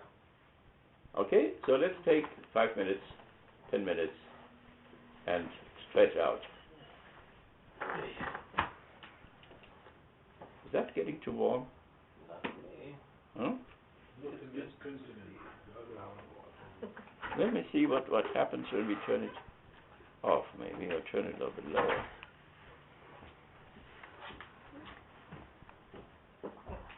Oh, it went off. Let me see.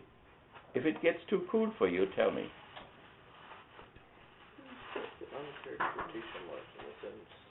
How did you get the fire off? Did you pray for it? No. No, somebody came and put a new one in. Oh, I mean, Yeah. how did you took? That's magic. So the magic in the Magic world. is the first form of religion.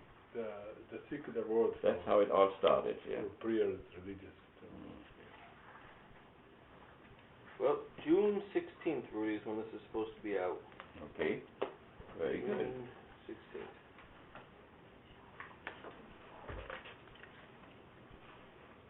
Where is Walter at now? Hmm? Where is Walter at now? Well, he's looking for a job. Poor guy. No. Okay. I hope he will find something. And then, when he will find something, I hope he can keep what he has found. Yeah, because he has some kind of a personality which has difficulties in the world. It's a difficult personality. Okay, let's walk around a little bit. Stretch the way out. I know myself.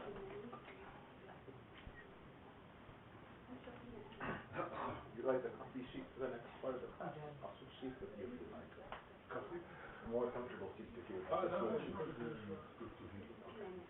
Well, you can have this one, I'll take out the next part. I sit with them like this, so it doesn't really matter from the back.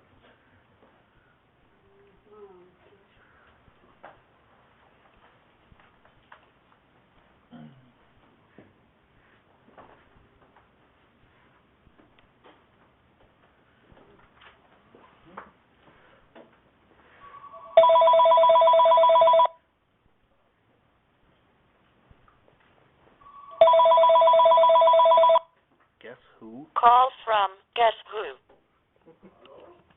Guess who? The band, wasn't that? Yeah, okay. You probably know Guess Who.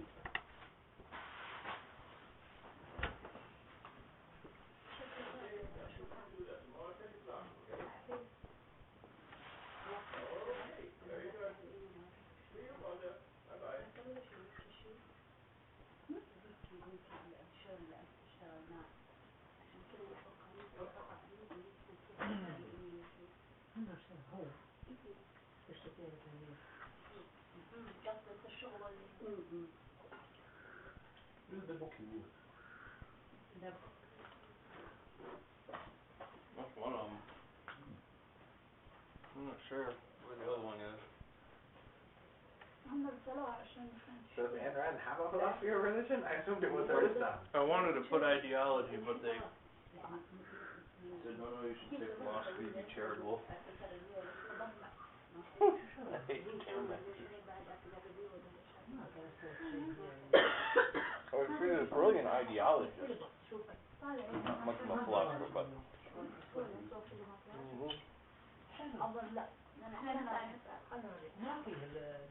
you wrote that and you wrote the book on Malcolm X, right? Like a very yeah, and I got a book You're on. just confusing people at this point. I wrote a book on the Iranian Revolution, Khomeini.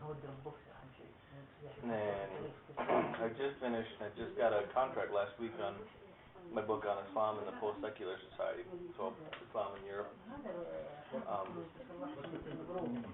Khomeini, I think he was, in many ways. I mean, he was a first-rate theologian, poet, he politician. He was a little bit dogmatic, but So many yeah, he did. I mean, he was efficient in what he did. So I looked at him, from the beginning of his career to the end of basically 79, or the beginning of 79, when he comes back to Iran after the fall of the Shah. So the second half, which is what I'll do, who knows when, is looking at him from when he comes back to power. And the Mardi complete that whole big thing that he brought into being on. But yeah, I mean, he was, from the Shia perspective, he was, a first-rate scholar. But he brings in that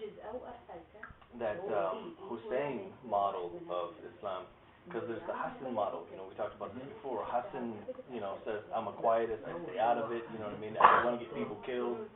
And Hussein says, nope, I'm going in there, I'm going to do it, And Khomeini's biggest opposition really was among the other clerics that did not want to get involved with the politics of the Shah and whatnot. They were quiet. They wanted to remain quiet.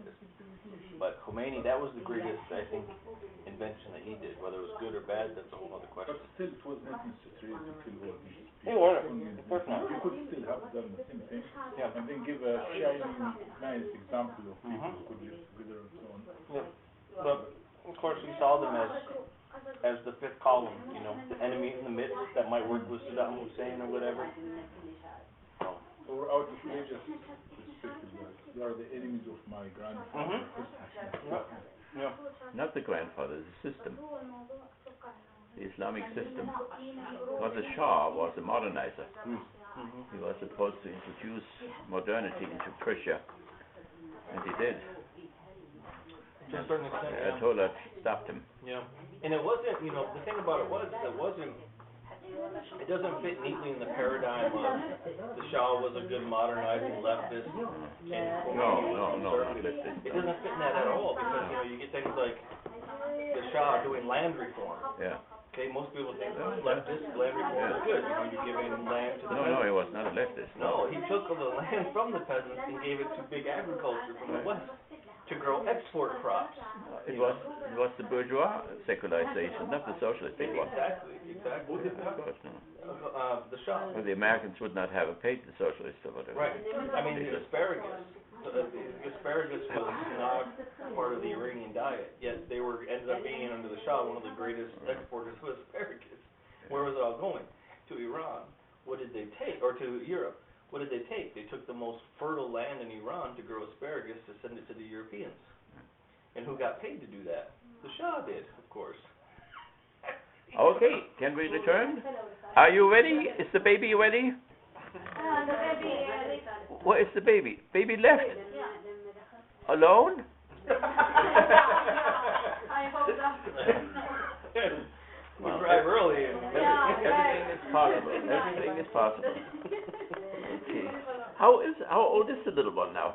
It's 10 months. 20 months. 20 months. 22 months. Yeah. 20 months. Okay. 2 months. Okay. He was baby. Okay, before we go into our movies, we want to look at them tonight. Can we pray? Yes. Because this is tight. Yeah, okay, so do you want to go out? Yeah. Okay, I thought we were just out, so now it's okay. Okay, wait till the Yeah. sun goes down. You can go into the bedroom or upstairs, wherever you want to go. Okay, Thank you. very good, wonderful. So we have to wait a little bit. Good. That's good. Qalilan. So are you not practicing? He's practicing. But there's, I mean, you have so much time in between. You know what I mean? So when you hear the adhan, and then you have so much time to the iqama, which is the kind of like the second one right before it starts. But you have time from this prayer to this prayer to make it, to do it within that time See, frame. that's all part of the system. Right, it's all part of the system. So I mean, it's And he has not internalized it adequately. well, he has. He just knows better. So he knows he can. Internalized it too well. Right. Right? So you have time in between, say, Maghrib and Isha to make the Maghrib prayer before Isha. Yeah. See, there's a difference between the system and the real person. The individual who may adjust to the system or distance himself to the system, be a little bit more critical to the system, Right. not to be critical. Therefore, it's very important to make that difference, Mm-hmm. and to be self-critical, self-reflective. To know where one is standing in Right. all of this, you And know. to use the system's own Yeah. resources Yeah. to criticize the system. Yeah.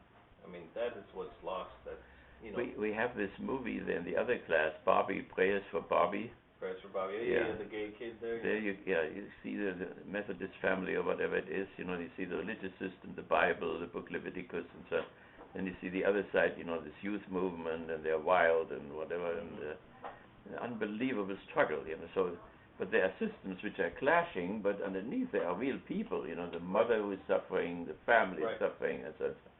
But one has to see the difference, you know. And the discussion is really about reconciliation, has to be on the systemic level, really. Because individuals, they can get along and they can kill each other, but get along. But the systemic, and with the Pope, you know, the problem is, will he make systemic changes or not? Right. And not only, you know, symbolical ones, expressive ones. And But systemic ones. Yeah, and even he could reach back into his own tradition, whether it be Vatican II Yeah. or even the lives of some of these saints, you know what I mean? well, but you see, there are in the system, there are things which are not negotiable. Right. In Israel, you know, it's Haaretz, the land, you know, it's not negotiable. That makes all the problems in the world, you know. Right. But other elements in the system are negotiable, and so one has to know, you know, what in the system is the real face substance, and what are the variables. Right.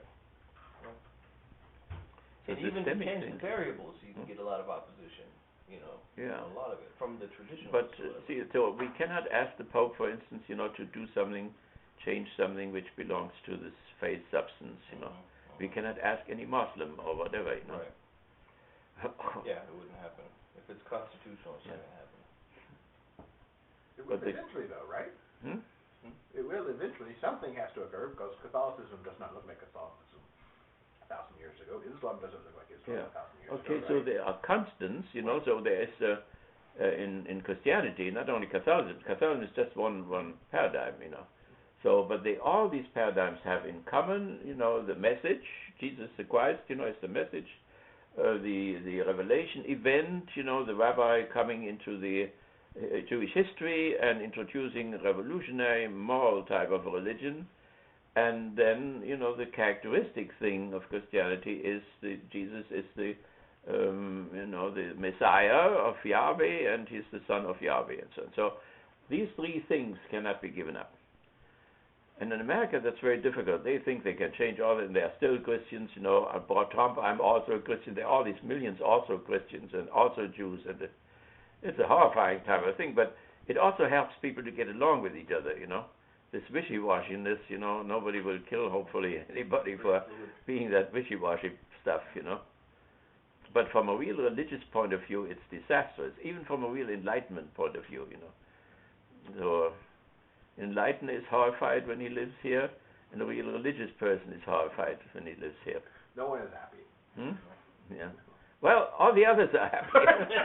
Those who do not care are happy. All the others are happy. Only the extremists are not happy. Yeah. Because the extremists are the people who take the system serious. They're the purists. Yeah. Is that why Michael's not happy? Unbearable, huh? Is that why Michael's not happy? Yeah, I think so, yeah. Right. I think he takes, you know, the Enlightenment and the religious side very serious. But you see, there is this prediction, you know, Sholem said to Benjamin wanted to get these two together, you know, historical materialism, which is modern on one side, and Judaism on the other side, and he said it will lead to suicide. And then he did commit suicide, but I don't know if he did commit suicide because of this antagonism or because of the Gestapo sitting in the restaurant and, you know, making his life impossible. So it's possible that they can make an alliance but not be reconciled. Well, you had Sholem, you know, he came to New York and he did hardly talk with Horkheimer. Horkheimer didn't want to talk with him. He talked with Adorno, there was a friendlier thing. He did not want to give a speech in the Frankfurt Institute because he thought they were all Bolshevists, and he hated their guts. Even Fromm was a Bolshevist. So, yeah. So there you had, you know, this mysticism that was the system, you know.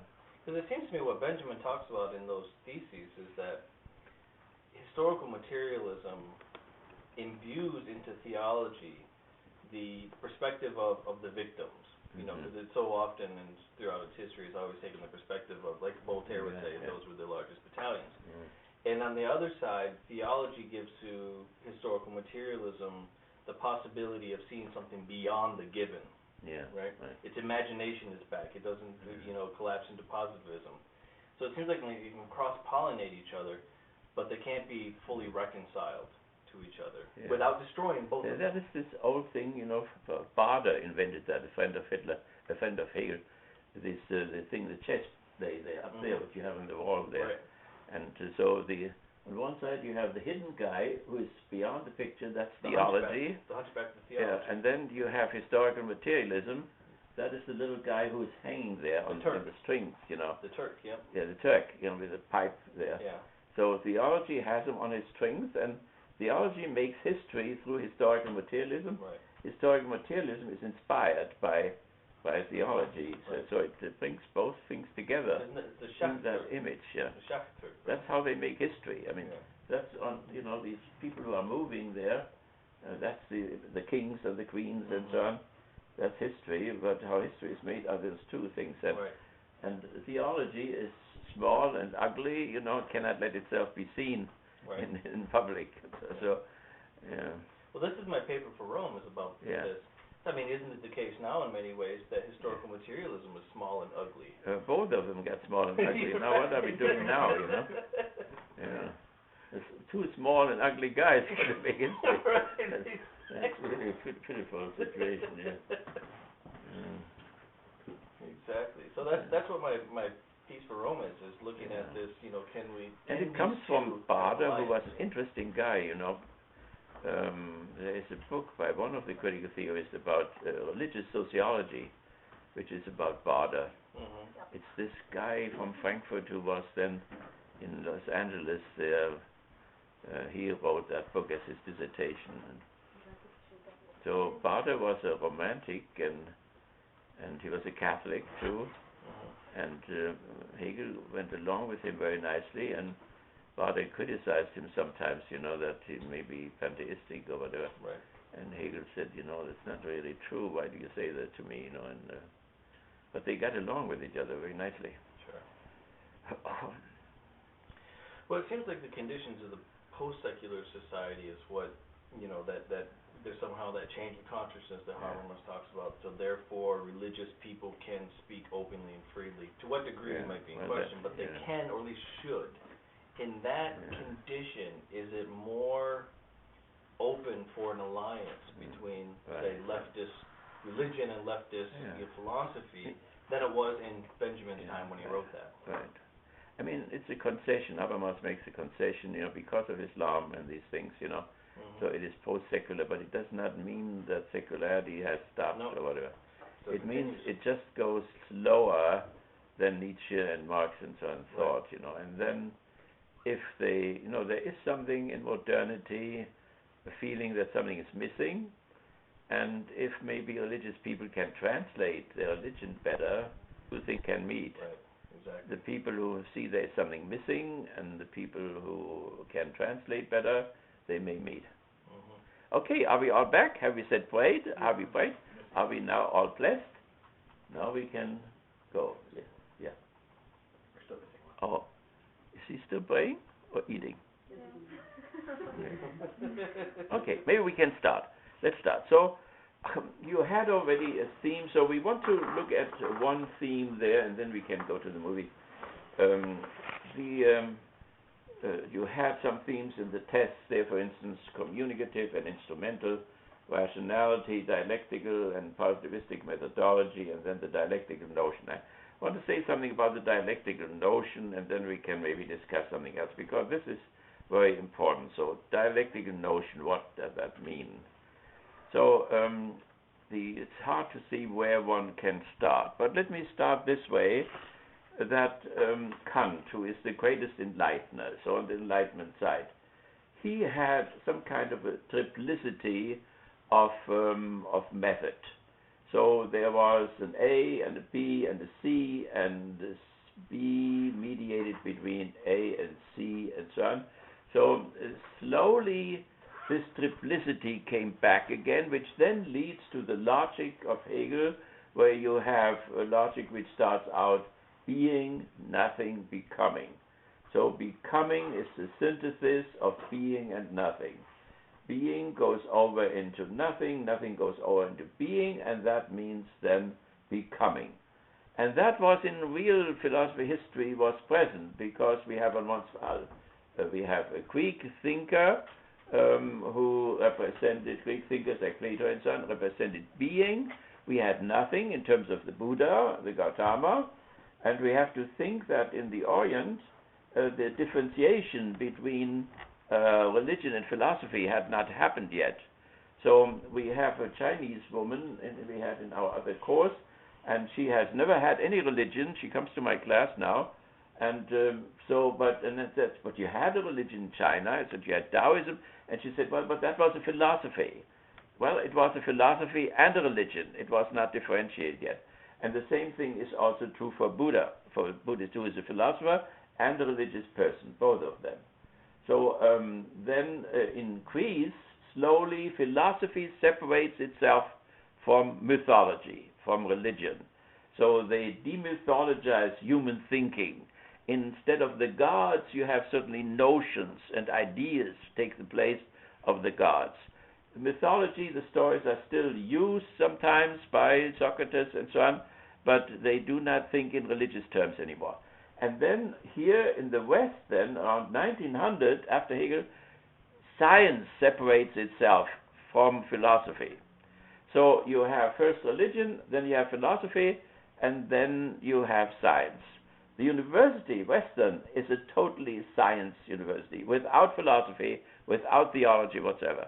They tried to have a theology department, and I was hired as such, but it was repressed soon, and the priest was fired, and so on and so on. So I just made a joke with our priest here. My predecessor was a Jesuit, a Catholic priest, and so after he was here for 3 years, he was very successful. Then he wanted to have, or they wanted to have a partner for him. So then that Jesuit went to the Jesuits in Baltimore, and I was teaching there in the Jesuit college. And so he looked over my family, if I was the right guy, and then I was invited, and then I was hired here. But I was supposed to represent Catholicism, so one paradigm of Christianity. And then when I was here a year or two, we found out, Harden and I, we found out that they had just used him to get a partner, but in reality a replacement. So they fired him. So, but is now canonized in the Diocese of St. Louis as a saint of a Catholic Church. So I wrote to the priest there. I said, well, Harden was here for 3 years and then he was fired. I'm here for 50 years and I'm not fired. I have no chance to be canonized. Only those who have been fired can be canonized. Who are not fired cannot be canonized. Then the priest wrote back, well, we will come to your celebration no matter if you are canonized or not. Other peaceful people. So, okay. So that is now, but that was just a side thing. So what about this notion thing? Habermas is supposed not to have it anymore. Critical theorists are not to have it anymore, but they still have it to some extent. So that's a tricky type of a thing. Through the whole history of religion, we have Trinitarian examples. That means the gods are Trinitarian. They are threefold. You know right away that in the Islamic system, God has no son. There is no other. There is no addition, right? So it's radical monotheism. But we'll see what is behind that. But when you look there into the history of religion, you see Taoism, for instance, does have a trinity already. And it's astonishing. So, but then it is even more obvious then, for instance, in Zoroastrianism. So in Zoroastrianism, that is the Iranian religion, which in the 7th century was overthrown by a Semitic religion, which is Islam. So that was an Aryan religion, and it was a great religion, with Ahura Mazda was one person, or almost. Then Mitra was the middle part, and like Christ in Christianity. And then there was the Ahriman, who was the third person. So we have three persons. And then in the Roman Empire, the middle person there, like in Christianity, became the center of a whole religion, the Mithras religion. And the whole Roman army followed the Mithras religion. It emphasized chastity, it emphasized courage, and so on. And so all the soldiers had it. And when you travel in Europe, you'll see altars to Mithras along the Rhine River, along the Danube. You can even take a boat ride nowadays. There are beautiful companies where you can go to all these rivers. And also in southern England, you have these altars of Mithras altars. So where you have a young type of a god, and there's an altar. And so when the Emperor Constantine, wanted to conquer Rome and wanted to penetrate in the morning, and he saw a sign in the sun, a cross in the sign, and he said, in this sign you will conquer. And then he put that sign, the cross, on his flags, and he went over the Milvian Bridge and conquered Rome, which was a sign for him that the Christ was more powerful than Mithras. So that means the middle god of the Persian religion is then replaced by the middle god of Christianity. Christ replaces Mithras. Nevertheless, we have the Trinity in the Persian religion. And when you think of Cyrus II, the great Persian, he was a follower of Mazda. You call it Mazda. It was really Ahura Mazda. And in the name of Mazda, he did the first human rights declaration. No slaves was one thing. Freedom of religion, that was 500 years before Christ. And no slavery. Who didn't want slaves? No. What I said was, in the name of Ahura Mazda, Cyrus II developed a human rights declaration which demanded no slaves. Slavery were not allowed. Before Christ. Oh, yeah. 500 before Christ. Yeah. Slavery was not allowed. Religion was free. So when he marched into Babylon, he conquered Babylon without bloodshed. They just opened up the doors. And right away he restored the temple of Marduk, who was the main god of Babylon. He then liberated the Jews, who had been there for 50 years in exile, and he sent them back to Israel. He sent 2 architects. They were Israelites, but they were in his service. He sent them with him. They rebuilt the temple, the second temple. That is the temple in which Jesus preached and so on, which was then destroyed by the Romans in the year 70, and then again in 134, and the whole state was destroyed at that time. So, nevertheless, great things were done in the name of Ahura Mazda, and it was destroyed by Islam, but not totally. There are still 100,000 believers today in Persia, and they're very pious people and very peaceful people and so on. But one thing here which is important too is that a religion can never be destroyed from outside alone. If the religion had not already had contradictions in itself, then it could not have been conquered. The contradiction was that the first and the third god, Ormuzd and Ahriman, were both considered to be infinite. But when you have 2 infinites, even when they are mediated by a third one, Mithras, they then become finite. And so to have the god then both limited and they became finite. So therefore this contradiction then was a weakness inside of, so when Islam came from outside with only one god now, who embraced all of it, the whole of the divinity, then the Persian religion collapsed. But then when one religion negates the other, the new religion has new problems. Now you have not a good and a bad principle which limits each other, but you have no one principle, the good one, the light. Ahura Mazda was the god of light and goodness and so on. So that became then Yahweh and Allah and so on. But where does the other thing come from? Where does evil come from? So that means suddenly the theodicy problem appears in a new form. It has been solved in one form, but now it comes up in a second one. Because now Ahura Mazda becomes the devil or Satan, the fallen angel, and however the mythology goes. He is a creature, and he has been created. So how can the good God create something so bad, which seduces people, and they break the law, and then death penalty, all of humanity have to die, and women have to give birth with pain, and men has to work and with sweat in the fields, and so on and so on. So Because evil this life comes is into the exam. world. This life is a big exam. If you just create... Okay, that is one of the theodicies, which then comes up in Judaism and in Islam and in Christianity, a test type of theodicy. Everyone from us has a choice before this life. Yeah. If we stay in this life or we stay in the heaven. But the human Yeah. choose that we want this life.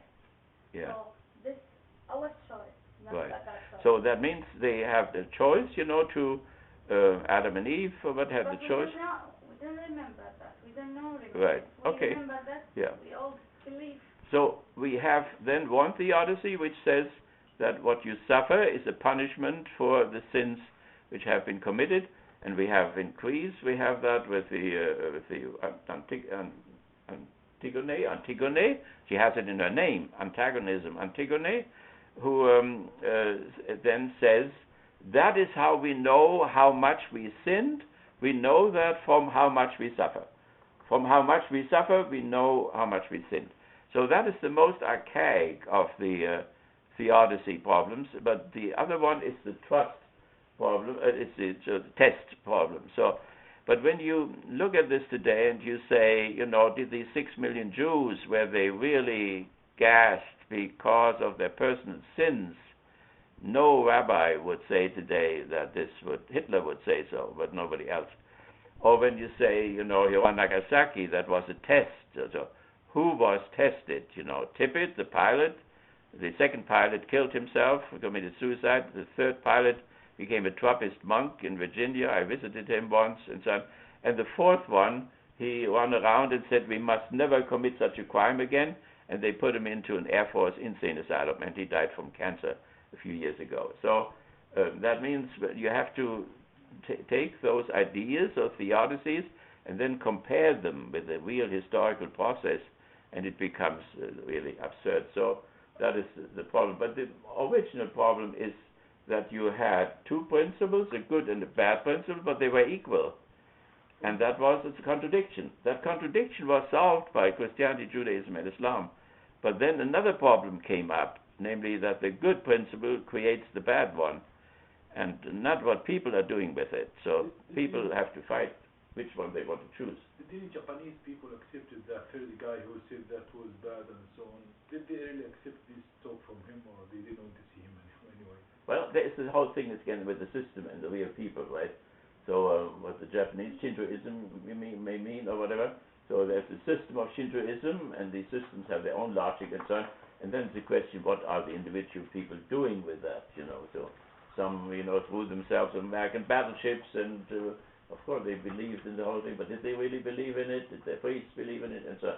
So we have these two levels again of the system, and then the internalization of the system into the superego, and what the individual is doing with it. I mean, the excuse of that, was it accepted by Japanese or by any Japanese people? No, these are American pilots, right? Who did the bombing, yeah. No, that wasn't accepted by anybody, no. That's a completely different story, no. People then say, sorry, that was really bad, we shouldn't do that again. And that doesn't change anything. That's right, yeah. And there we have another problem, we don't want to go into this, that the enlighteners, we have always those two sides, so that the enlighteners are critical of religion because religion doesn't make people better. So in Christianity you have this, God sacrificed his son, and now Christ is your savior. So, but by saying that, nothing changes, because they go on sinning again next day. And so therefore they make Christianity responsible for the fact that people do not morally evolve, that they do not go better. So you have 4 million baptized Catholics and Protestants marching into Russia, killing 27 million Russians. They were all baptized. That baptism didn't do a thing.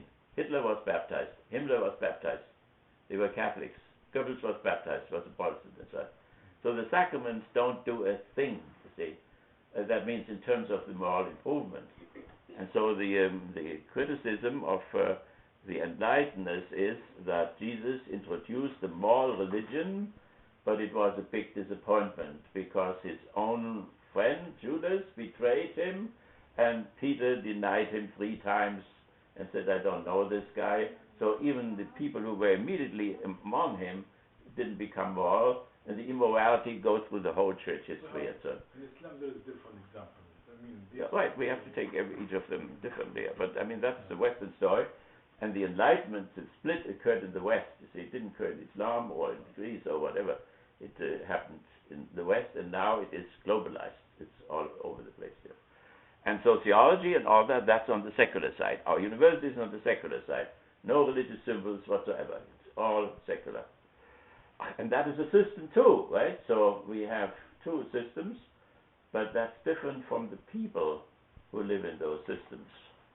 Okay, nevertheless, so I gave you an example. You know, the Taoism it's threefold, it's Trinitarian.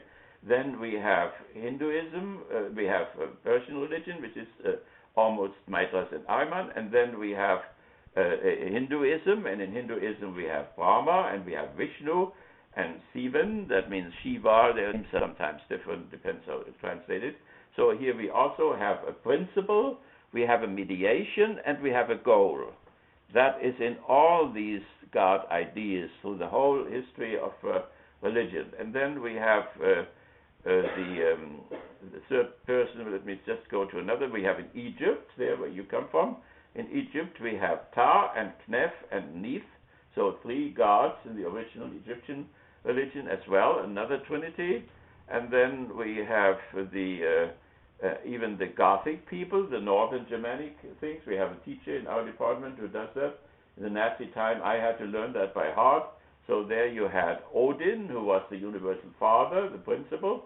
Then you had Freya, or fire, which was goodness and kindness in the middle. And then you had Thor, who was the judgment passing and the punishing god, and so on. So, and then the interesting thing is, of course, that Judaism is not supposed to have this trinity like Islam. So the God is to be undifferentiated, unparticularized in himself. But there is this strange occurrence that Jesus in the Sanhedrin is sentenced because he made himself into the Son of God. And the Sanhedrin did not act against that Jesus said the Son of God or the Son of Man, but that he identified himself with the Son of Man. That means at that time in Judaism there was a son. What the Pharisees and the Sanhedrin were upset about was not that God had a son or that there was a spirit from the Ruach, from the very beginning there was a spirit there. So, but what they were upset about is that this human being, that rabbi, identified himself with that son. So therefore we have suddenly Trinitarian tendencies also in Judaism. Now with Islam, there is some Torah, a spiritual Torah in Allah himself. This Torah then is transformed through Gabriel. It is given to Muhammad, and then 20 years or so it's written down. So that means there is also something like an incarnation going on. Something internally in God comes outside. It's not a sun or whatever, but it is an outside reality. So in all religions, the inside of God has to be externalized, otherwise we could not even see anything or know anything. So there is the God in himself and for himself, but also the God for us. And the question is how the God becomes for us. So it is this person there, this not a person now, but the book. The book is the way how Allah comes out of himself, speaks through Gabriel, who is the same angel who tells Mary about the incarnation of the Son of God. And so that is the issue of externalization or the issue of incarnation. So we have, even in the most extreme monotheistic religions, we have this Trinitarian motif. So that is all for the history of religion. Now we have to go on how that other thing happened, how this became philosophy and how this becomes science. Okay, let me just start the following way. If we want to define now in a non-religious way, in a post-religious way, what that Trinity means, then we can say that it is the notion is the universal, the particular, and the singular. The dialectical notion is the universal, the particular, and the singular. So the universal particularizes itself and comes back to its own singularity. That is the idea, the dialectical idea. So the notion and the method, the development of the notion, are both one thing. That is what we have with Kant, that is what we have with Hegel, that's what we have before Marx and before positivism and so on. So let me say that again. That means the universal alienates itself from itself, and it reconciles itself in itself again. That is a translation of all these religious ideas into a philosophical concept. The universal alienates itself from itself, and it comes back to itself, reconciles itself with itself. So now these dialecticians who have that notion, from Plato on through Aristotle, through Thomas Aquinas, and to Kant and Hegel, they would talk, let's see, about the notion of the family. The notion of the family particularizes itself, alienates itself into the marriage, the familial property, and the education of the children. So there is the principle, the marriage, then there is the mediation part, the familial property, and then we have the return of the whole thing in the education of the children. When things go well, the parents can find themselves in their children. If they have been messed up by the civilization, then of course the family cannot, the marriage cannot, people's parents cannot return to themselves. So, or when you think of the idea of freedom, Americans think of the freedom in a non-Trinitarian way. They think freedom of choice. You go into the store, buy toilet paper and Tchaikovsky music, and then you have a lot of toilet paper and so on. So, but freedom in the dialectical sense means that you go outside of yourself, and through the other, your girlfriend, boyfriend, marriage partner, and so on, you return to yourself. That means you alienate yourself from yourself, you give yourself up to the other, and thereby you return to yourself. Very often students here have a hard time to decide for a discipline. Should they be anthropologists or sociologists or whatever? They think when they make a decision for one or the other of these disciplines, they become unfree. They lose their freedom. But it is exactly by externalizing themselves, by going outside of themselves, deciding for one discipline, that they are then able to return to themselves and being at home with oneself. Or a partner, a sex partner or so. That one can, when people think if I decide for this girl or that girl, I become unfree. When I have one, I cannot have all the others anymore. That's horrible, and so on. So, but the real possibility is only of freedom is that one does choose one, and in this one then, if all works out well, one can return to oneself. Narcissus is one illness. I cannot go outside of myself, I cannot go to the other. And Don Juan is the other one. I can go outside of myself, but I cannot return to myself. So freedom has these two wrong forms, where it goes wrong and where people are living alienated life. A free society would be a society which wouldn't have alienation. Not the alienation of the genders, not the alienation of the classes, not the alienation of man and nature, no alienation whatsoever. The more alienation you have between the races and so on, the unfreer a society is. And then people get horribly angry because they all want to be free, they all want to be at home with themselves, but in reality they cannot come back to themselves, and then they explode. Okay, so that is the dialectical notion, or we can say, for instance, the state. The state has a threefold constitution. So there's the executive power, the juridical power, and the legislative power, and so on. So one is the principle, the other one is the mediation, the other one is the goal of the whole process. If this trinity is not present, then you have a failed state, or you have a failed family. So, and here we have the rational and the real. So a family is real only to the extent to which the empirical situation conforms to the notion, the dialectical notion. The social worker goes into a family, and everybody hates everybody or throws dishes against the other and so on. And then they say, but this is not a family. Well, that means even a positivist still makes that comparison between a notion of the family and that what's empirically there. That means a family can exist without being rational and without being real, a dysfunctional family. Or a state can exist, or as you see in the Near East and Africa, it can still exist, it has a flag and so on, but it is not rational, it is not in conformity with its notion, and it is not real, and it is not rational, and so on. So this is the way now. What is missing now? The Adorno and so on in the Dialectic of Enlightenment, they say that the dialectics, the determinate negation, means modern enlightenment, but that when Hegel somehow used it, then he still connected it with the notion and therefore fell back into mythology. That means he became a Christian again, he was religious again, and so on and so on. So that means for the Frankfurt School people, the dialectical method has been separated from the notion. The notion is idealism. The notion is Plato, it's Aristotle, and so on. So we cannot, and that is what Kant, of course, taught, we cannot penetrate the notion any longer. We cannot penetrate the notion of God any longer.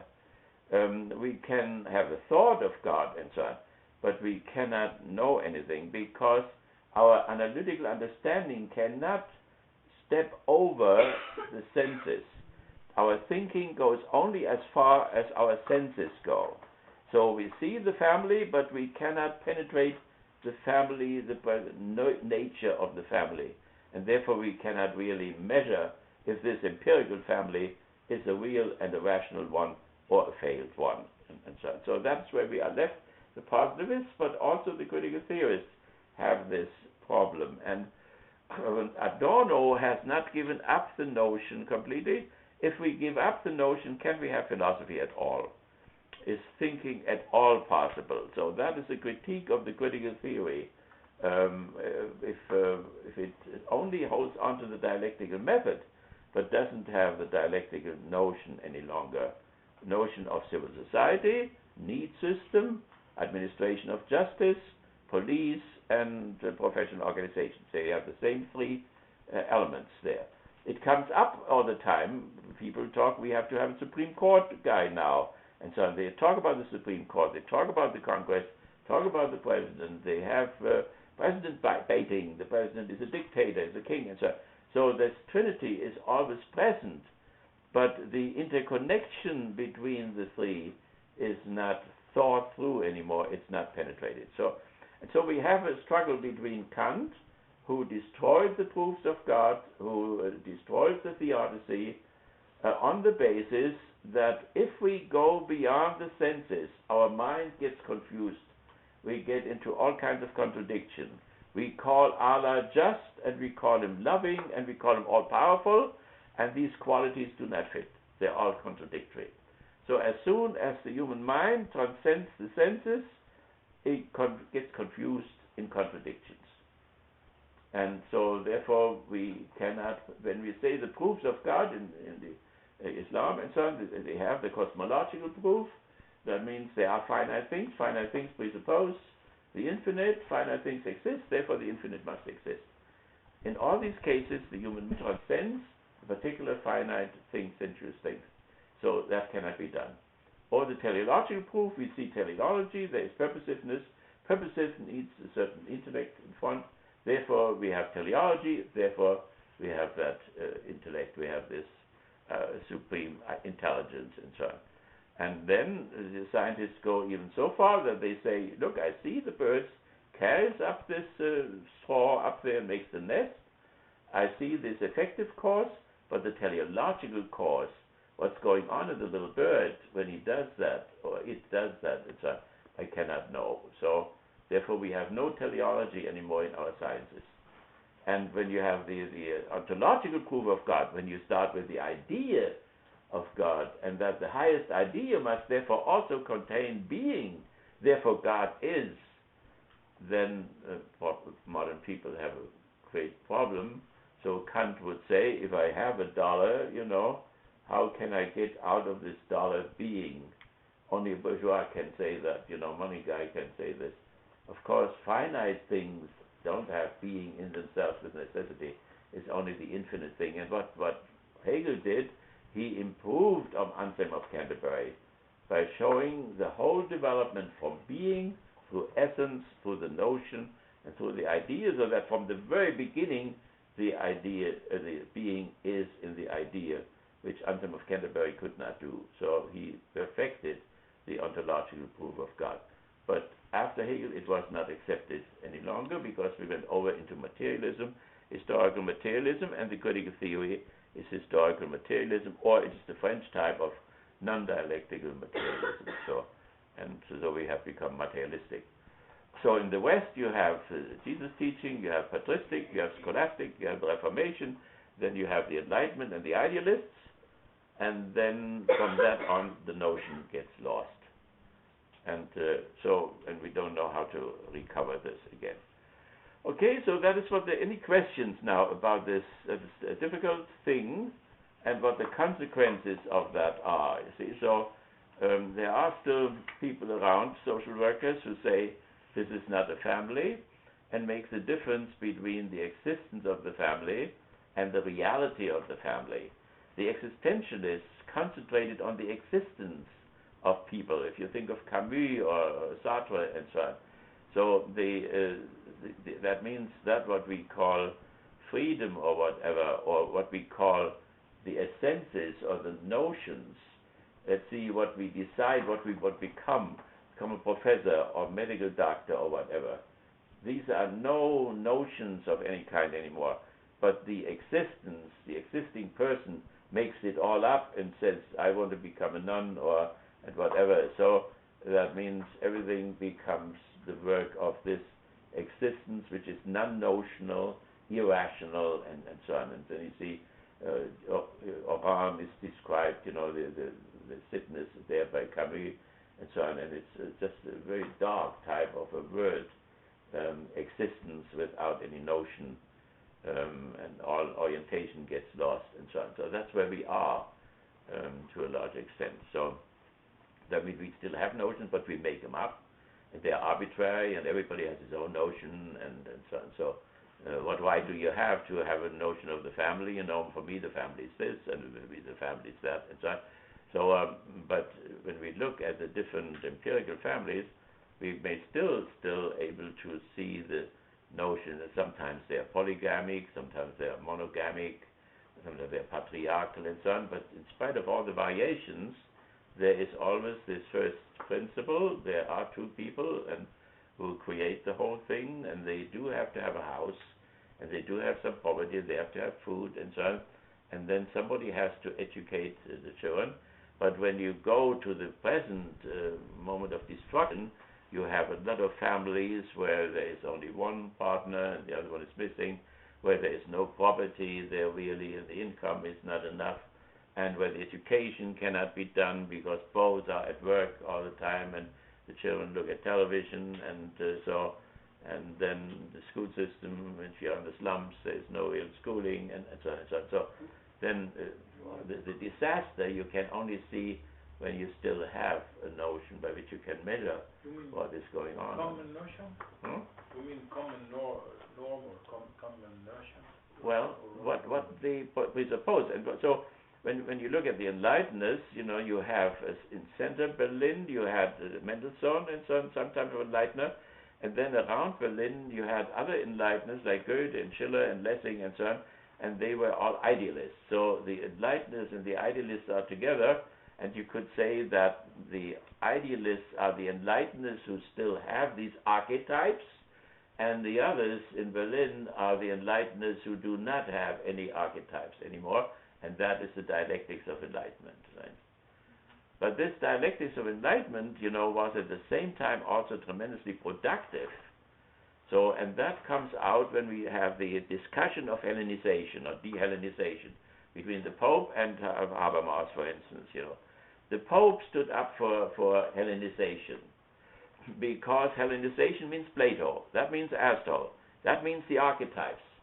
They are archetypes, fundamental ideas, which are not made by us, but which are objective, which may be the creation of the divinity. The ideas which God had before he created the world, Hegel says in his Logic, and so on. So it is not made up by us. It's not the product of our existence or whatever, arbitrary or whatever, but it's something given. It's an objective type of an order. That was Hellenization. Then come the de-Hellenization process. The first de-Hellenization is the Reformation. So you have Luther, who was a nominalist. So what is a nominalist? You have Plato, right, where you have the idea is above things. The idea of the tree is above the tree. This tree out there is only an image of this idea. The perfect tree is this idea. And this tree there that is sick, sometimes gets sick, it has to die, and so on. So then Aristotle means the idea is put into the tree. It's called the intelligia. It directs the growth of the tree and the fruits and so on. So the tree is the form of the tree, assimilation process, the chemicals and so on, and the reproduction process in the fruit and so on, in which the whole tree is repeated again. So that is the archetype, right? Hellenization means that these archetypes have been accepted, but then in the West sets in the Reformation.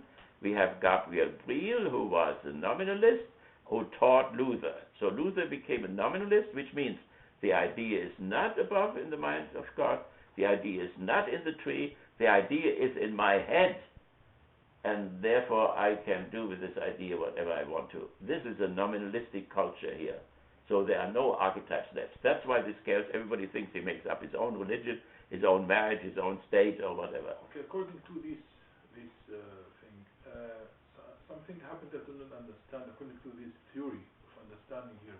Last semester there was some course in sociology, and I said to the professor that sociology should get involved in the discussions around the norms in society, and there should be norms. Yeah.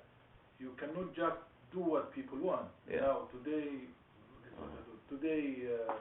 gay-sex marriage, so tomorrow they will allow the father marrying his daughter because people will like that. Yeah. So must be some norms lines that you wouldn't agree. And she said that's not going to happen.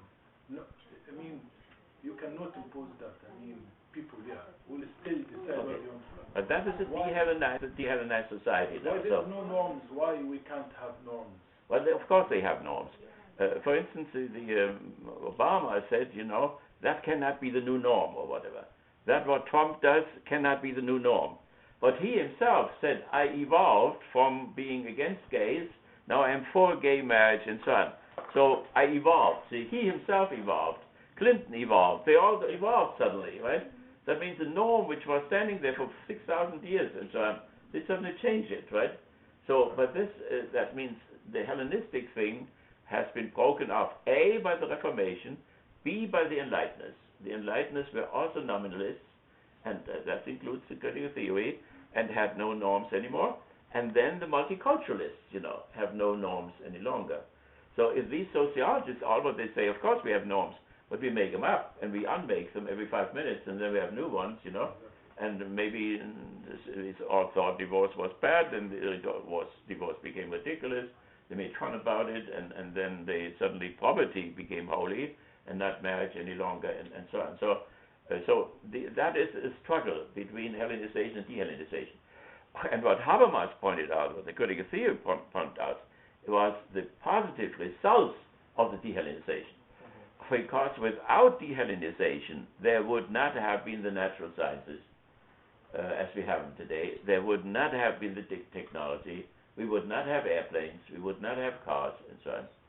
And we would not have discovered last week, the big thing there, the boss, this big accumulation of Milky Ways and so, which they just discovered, last week or last month or whatever. So all these things that we would not have that if we had continued with Hellenization. Is it de-Hellenization or secularization? De-Hellenization, it's in a certain sense the same thing, right? It's connected. So, but the Pope, stands up for Hellenization, because if you do not interpret Quran any longer in Aristotelian terms, as the theologians in Islam did, or in Islam did, or if you don't do it anymore in Platonism, or if you don't do it anymore in the Marxist thing, or whatever, then what everybody thinks, then you can interpret however you want to. It becomes totally arbitrary, One interprets the Quran this way, the other one this way, and so on, and you have a total chaos. So that is what then, on one side, Habermas would say, without de-Hellenization, we would not have the modern constitutions, which we have, and the political orders and the revolutions and so on. And the other side would say, but without this Hellenization, you have nothing to hold on to anymore. And then why should you really live up to the Constitution? Look, the last time we followed the Constitution about war and peace was when Roosevelt went before Congress and said, the Empire of Japan has made a heinous attack, and so on. I ask the Congress of the United States to declare war against the Empire of Japan. That's what the Constitution dictates. In the meantime, we have 25 wars, and not one war has been declared by the adequate authority, which is Congress. So, and now they say, well, we have to obey. Well, why should you obey? Why should Trump or fascists come in? Why should you obey, And so he says, you better tell us. He says, that's a bourgeois constitution, And what do the workers? Communists could come in and say, what do the workers, why are they bound to that constitution, which is a third estate constitution, and so on. And then you have nothing to hold on to anymore. So there is really no norms, no limits. Well, of course there are norms, but people make them up. And others say, this is an arbitrary thing, which is, you are a woman, therefore you have those norms, I'm a man, I don't like your norms, So they can't change them all the time. All the time, yeah. And that is the chaos, that's barbarism. Because with the norms come also expectations, So you marry somebody, what can you expect now, Like my wife, if you have a friendly woman comes along, well, what is friendliness, What is the normal friendliness? You really didn't know because you never found it. I mean, it was better friendliness, the mother courage or so. How did you call this changing all the time? Huh? How did you call this model of changing all the time? You just Barbarism, that's what he called it. Barbarism. Barbarity. Barbarity, yeah, right. Yeah. Berbers, the Berbers. Okay, so it's that concept now of de-Hellenization and Hellenization, You have to think that ISIS and these people are not de-Hellenized. They are Hellenized people, because the Islamic system has not been built without Aristotle. It has not been built with. It is true that the lawyers and the Sufis, then cancelled philosophy. But what philosophy had done, with Averroes and so on, that was remained done. So, you cannot make a new paradigm, by the way, without that philosophical element. So, in order to have a modern or postmodern paradigm for Islam, it needs that Islam connects itself again with its own philosophical tradition and develops it further, of course. You cannot take the Aristotle as he was, or the Aristotle of the Middle Ages, and put it into modernity. But when the Ayatollah was here, he said, everything is rational, and so it was all Aristotelian thinking. You may not have been aware of it or whatever, so because there is so much, Sufi and also lawyer thing, the law people in between, so that there is no full awareness anymore how powerful the Aristotelian interpretation of the Quran was originally. Rudy, we have about 10 minutes. Okay, yeah. So let's look at the movies there. So that's what we did today, theoretically. So remember that we did talked about liberalism. Yeah, let's take this one here. This one here. Blind spot. Yeah, so that we continually talked about these different systems, right? So we have this system of liberalism, that is Mrs. Clinton. We have the system of socialism, like Bernie. We have the system of fascism, like our friend Trump. And so we want to have some pictures in which we see a person who internalized the fascist system.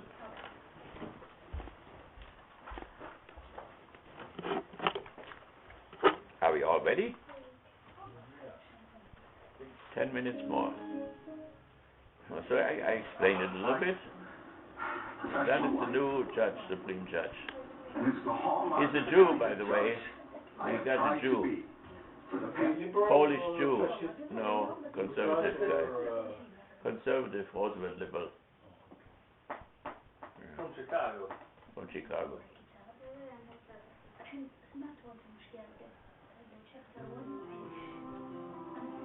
We'll see if it goes through. Yeah. He's got with Supreme Court like the judges for Okay, can we see it on? judges for Supreme Court like the judges for America. Yeah, exactly. Okay. They are the ultimate. This is called blind spot. So we have one of the secretaries of Hitler. So he hired her one day, and she came from Munich, and she was 20 years old, and she was supposed to type for him.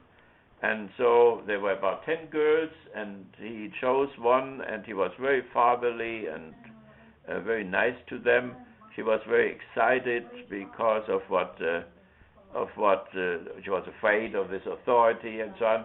And but he said, well, just go out now, smoke a cigarette, and come back again and try again. And so the next time she didn't make so many mistakes anymore. So and then she stayed with him up to the end into the bunker. So we see a concrete person. That's her now. This is a real person. And so when she was 20, she was hired.